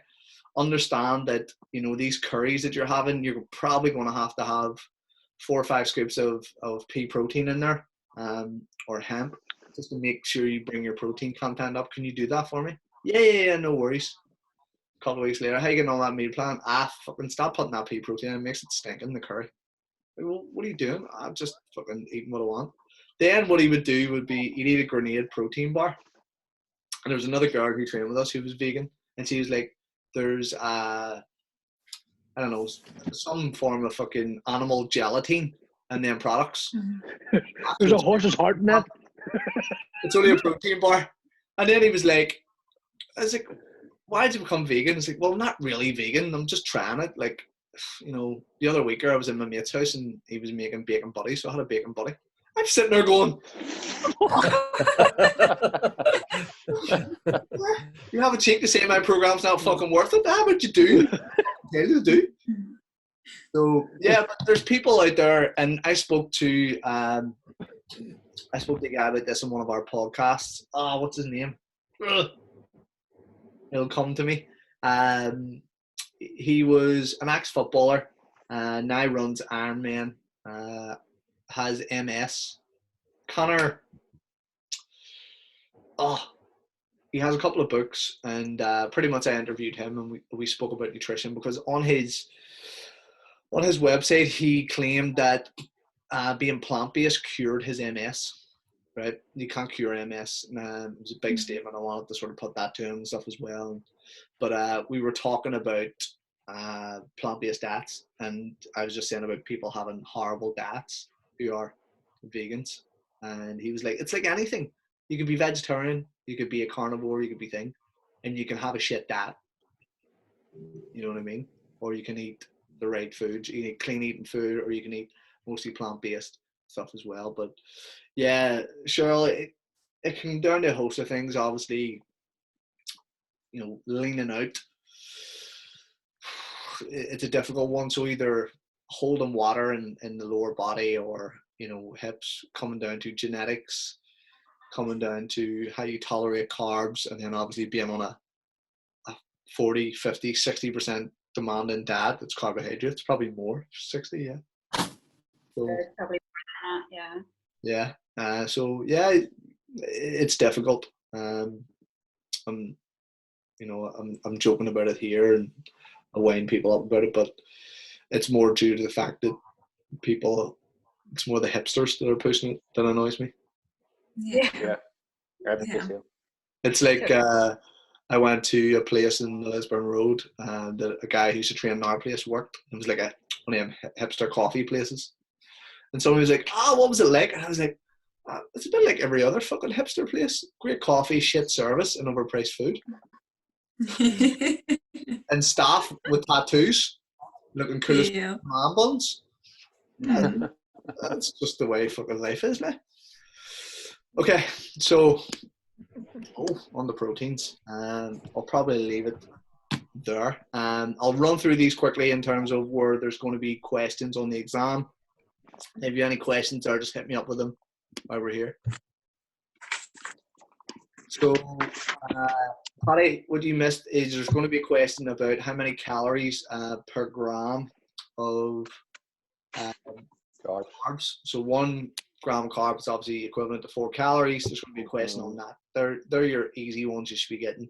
There's also another question that says, is carbohydrates protein sparing?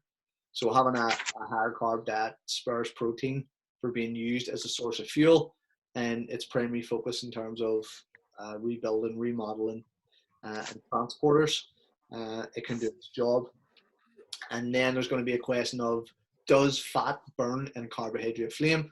And we mentioned earlier, it takes energy to burn energy. Based on that model of if you're, if a pound of fat is 3,500 calories and you just burn, you take 500 out and you just burn over 7 days, technically you should lose a pound, and that should happen every single week. But what will happen is your body will adapt, your energy output will not be as high, and you'll come to a plateau. So, question on oxidation of fat, fat burn and carbohydrate flame. The other one is in terms of our saccharides, the molecular structure of carbohydrates. There will be a question on disaccharides. Which one of these is a disaccharide? So it's going to ask you, which one of these 4 is a disaccharide? Glucose, maltose, fucking starch. So make sure you know that. Simple carbs have a molecular structure. Complex carbs have a longer structure, take more time to break down. Starchy carbs, again, longer to break down, more manageable blood sugar levels. Fiber also helps in terms of managing the blood sugar levels. And then just the last 2 that you missed out on, which is basically a GI index, is an index of foods compared against glucose or sugar, and how it affects our blood sugar levels. And then these are some of the foods. So again, context or no context harm. Like a pizza, that's probably your bog standard basic cheese pizza, not a Domino's, fucking meat feast with garlic and herb dip. Sure, everyone's craving that. And then low GI. Energy balance. So I think there's a question on carb hypothesis. So just keep an eye on that. So that's slide 27 mark if you want to know that. And there's nothing on that. Yeah, nothing on that. Carb intake during exercise. Carb intake after exercise. Yeah, do low carb diets work. Yeah. Any questions about that, folks? No. No? Oh, good. Any other questions apart from this here? I know someone was sort of asking about themselves last week. Anything you want me to answer? No? No, I think that's all. Good. Well, enjoy the rest of your night, folks, whatever you get up to. We'll cover proteins and fats. Carbs is the longest one there. I thought we made it get into proteins, but it's my fault I never shut up. and then you'll fire them slides through too, PJ, is that right? Yeah, all the slides should be in that. Is this spring? Yeah, so they'll all be put on there. Like I say, we'll go through proteins, fats, supplements, stuff like that there next week. And if you need a hand with the presentation, I have 1 or 2 students from that were sending me through their presentations, and I give them a bit of feedback. So if you have done something, you don't have to do a presentation, by the way. I'm just saying, if you need help pointing her in the right direction, just give me a bell. Okay. Cool. When yeah, PJ, when's the presentation? We'll do it after the exam, so no pressure. Like I'll let you know, when the exam's coming up, and then say like next week we'll do the presentations and we'll do the fat loss slides as well. We were just chatting earlier. Is there any word on the exams or what? I'll leave that up to Lenny. If it was me, I would probably try and find a way to do it online. So, because then I'm more the tech guy, I could probably set up the actual exam online. It's just making sure that it's policed.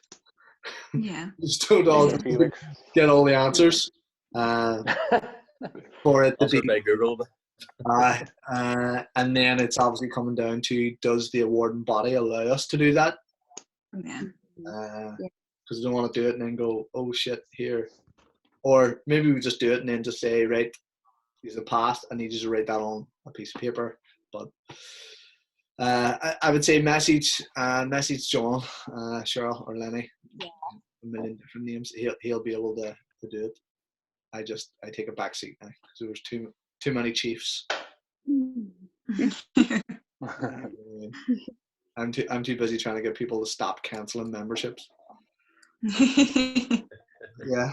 So that I wait until I get a fucking self-employed pay. Not easy. Yeah. Is anybody? DJ. Yeah. See before that, all the gyms getting closed down. Yeah. I had been on a calorie surplus. I was trying to bulk.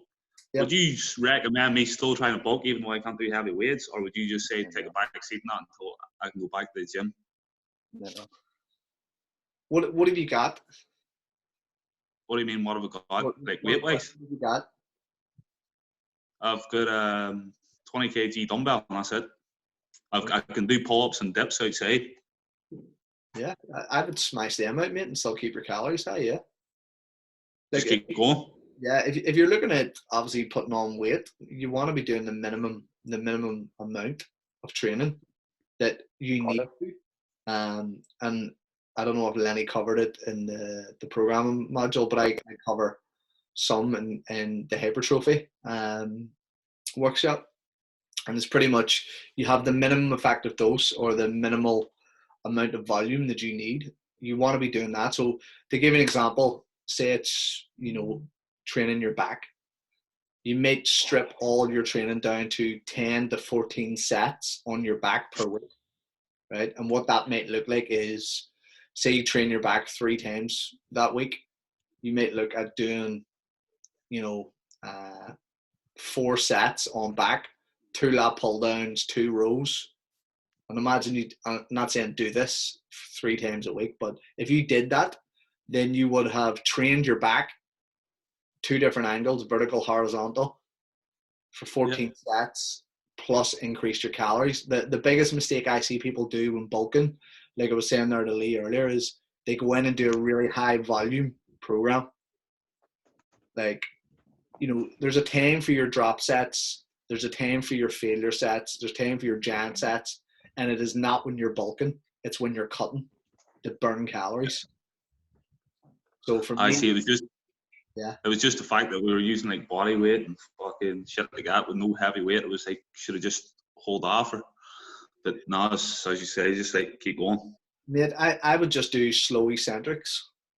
I would take that fucking 20 kilo dumbbell and I would do, 5 to 10 seconds, slow down, paused squats, slow on the way up. Really just fuck yourself up with tempo.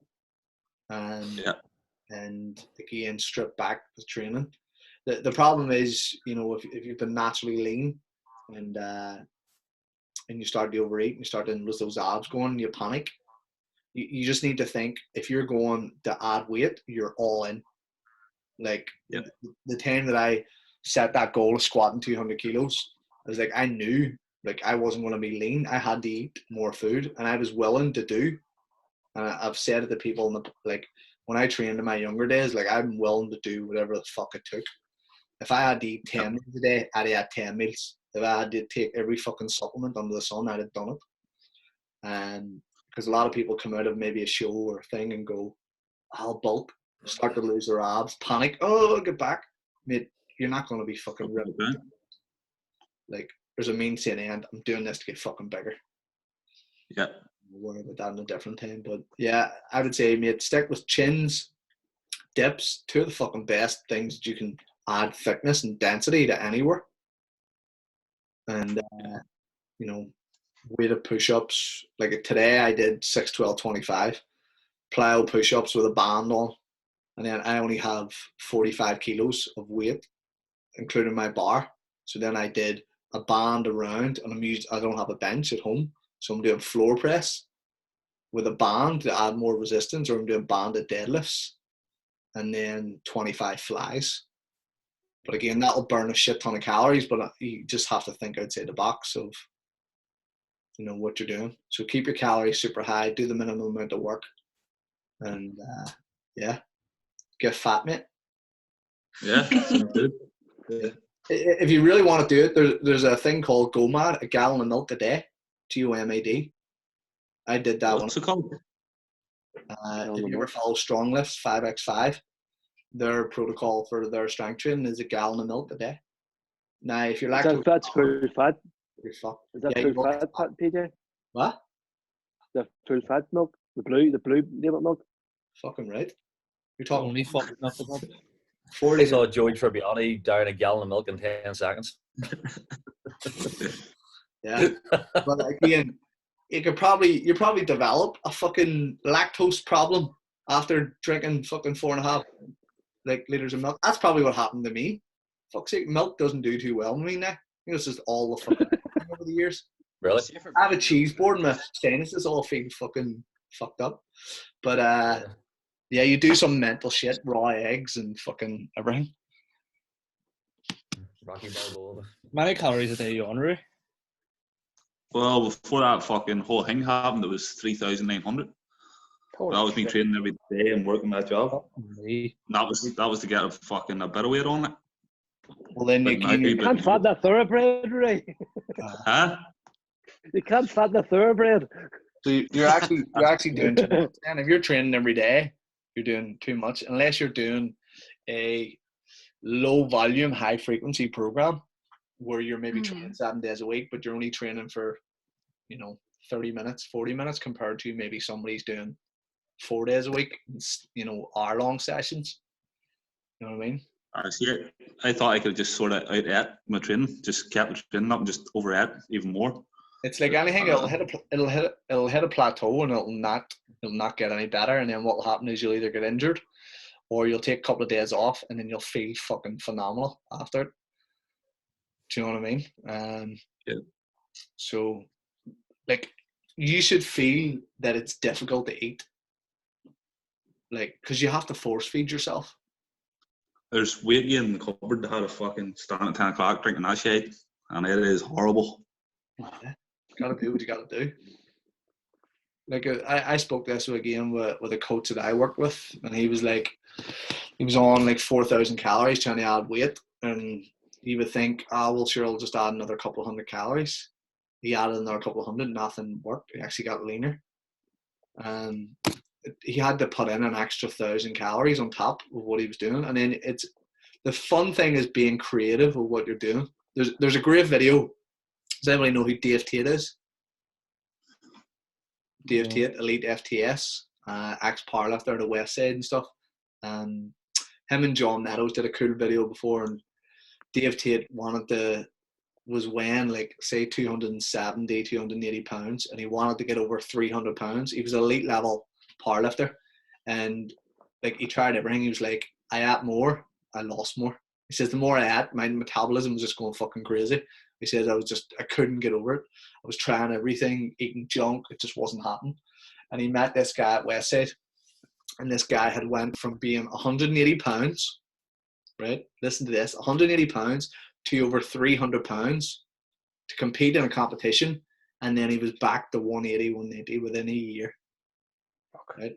I'll share the video in class. And he turned around and he was like, listen, how'd you do it? He says, come outside and I'll speak to you. He says, if I tell you how I did this, I need you to follow it for at least a month. He says, okay. He says, what do you do? Okay. He says, this is what I did. You see, for breakfast, go to McDonald's, right? Have 3 breakfast sandwiches. And every sandwich, you have a hash brown, mayo, a sachet of mayo, and a sachet of ketchup. Okay. Now, for lunch, you have to go to a Chinese that is not MSG free. It has to have MSG in it, right? For anybody that does no modern. sodium gluconate. Can't even get it fucking out there. The stuff that's in Pringles, it makes you want to eat more. He says you have to eat 2 portions of takeout from the Chinese. For dinner, he was like, you had options. You either had a large pizza or you had, a 7 to 10 scoop bowl of ice cream. And if you had the pizza, you had everything on it. You drizzled it with olive oil to get more calories on there. Like, if you had the ice cream, you put nuts, syrup, sprinkles, like anything that you could do to put on that to make every spoonful more calorific, you did it. Right? And he says it was almost like a mental challenge. If he was eating the pizza, he wasn't allowed to leave until he finished it. It might take him 2 hours. Sounds like my dad. It would 2 hours to get him. And then he was like, on the hour, every hour, he had to have a Hershey's chocolate bar. Oh, great. So he was like, on top of all that ice cream, but he needed that. You know what was great? He was like, you didn't actually have to chew the chocolate. He says when you put the chocolate in your mouth, it disintegrated. So you didn't have to worry about it. So he says he did this diet for like 6 months, excelled past like 300, whatever it was. He was only meant to do it for a month. He won his fucking competition, and then he had to stop because his health markers were like fucked. So his thing was instead of insulin, when you eat a meal, insulin's increased, storage hormone, all stuff like that. He says instead of insulin upping and decreasing, he was like, what we're going to do is we're just going to keep fucking insulin high all day, every day. It's an amazing story, like, to listen to. Yeah, you got to force yourself. If it's not feeling difficult to eat that amount, eat fucking more. And do it on a consistent basis, because if you're not eating and you miss a meal, you're 2 steps behind. For fuck's sake, PJ, my wife sitting complaining to me the other day about what shit I put in my body. All I always says, he says, me and the dog can live on 20 quid a week. He says it takes about, now when I lived on my own, I would spend at least 50 quid a week on a food shop. That's not including the food that I would buy when I'm out. So I think the best thing I ever did was go on a diet for her. For her. I know, because then don't spend. I'm probably saving myself a fortune not eating out here as well. Right, so up all the money like I spent it all in Japan, fuck's sake. I actually put away a lot of food in Japan, like, and one of the guys there was up with us, or he was actually looking at me, Kieran, there's no need for you to eat all that, and look the way you do. He says, oh, thank you. There is. Yeah. Went in Japan, eat like fuck. Language. What, sorry? Went in Japan, eat everything. Absolutely, man. That's exactly what I did. The first time I was ever there, we went to an all-you-can-eat on the last day, and I'm pretty sure you put them out of business. We actually did eat them out of produce. It was only 3 things. It was a salad, a chicken dish, and gyoza, which are like Japanese dumplings. Aye, they're gorgeous, man. I could eat them all day. But yeah, they came over to me and just said us more. English wasn't good, so they said more anything, and I just looked at them and says more everything. so like Jerry Seinfeld, like more everything. Did you turn me socks off into bed tonight? Right. So while I'm on that note, what do you think about doing that there pub quiz thing I was saying about? I'll join him. Would you be up for that there? Like, because my brother did it on Saturday there just for a laugh, and a load of people turned up. It was actually good crack, like, so I thought maybe like doing something similar for like, maybe do it after the thing on Saturday or something, somebody's up for it. Like. Be good to do something different. Yeah, definitely, like, and for a bit of crack on me as well. If you're able to set that up, able to set that up, we could all stay on Saturday after. Or we could even like once we do the thing on Saturday, we can all go away for an hour or so, get our dinner, and then come back about 7 o'clock or something, 6 or 7. No, you need to go away for an hour and then get all the beers ready. Ours end up into a piss fest. There was singing. Like, I had Steve on the guitar. Everybody was just like loving life. We should try and do some 4-part harmonies like online. We're playing bingo tomorrow night. Bingo, that'll be good crack. Bingo. Right. I'll think about that there, and I'll try and work our way around it, like but yeah, that'd be up for the bigger crack. What we did, Kieran, was we just got people to get a piece of paper, write down their scores, and then once the round was up, we were like, take a photo of it. You have 60 seconds or 30 seconds. Put on like the wee countdown timer. You have to send us to my WhatsApp privately, so the people weren't sharing, things over and. Aye, fair enough, yeah. And then the person who won got the best prize, 4 toilet rolls. Situation, that was the best. I think the winner will get 4 virtual hugs from me. 4 cloths. I want to lose.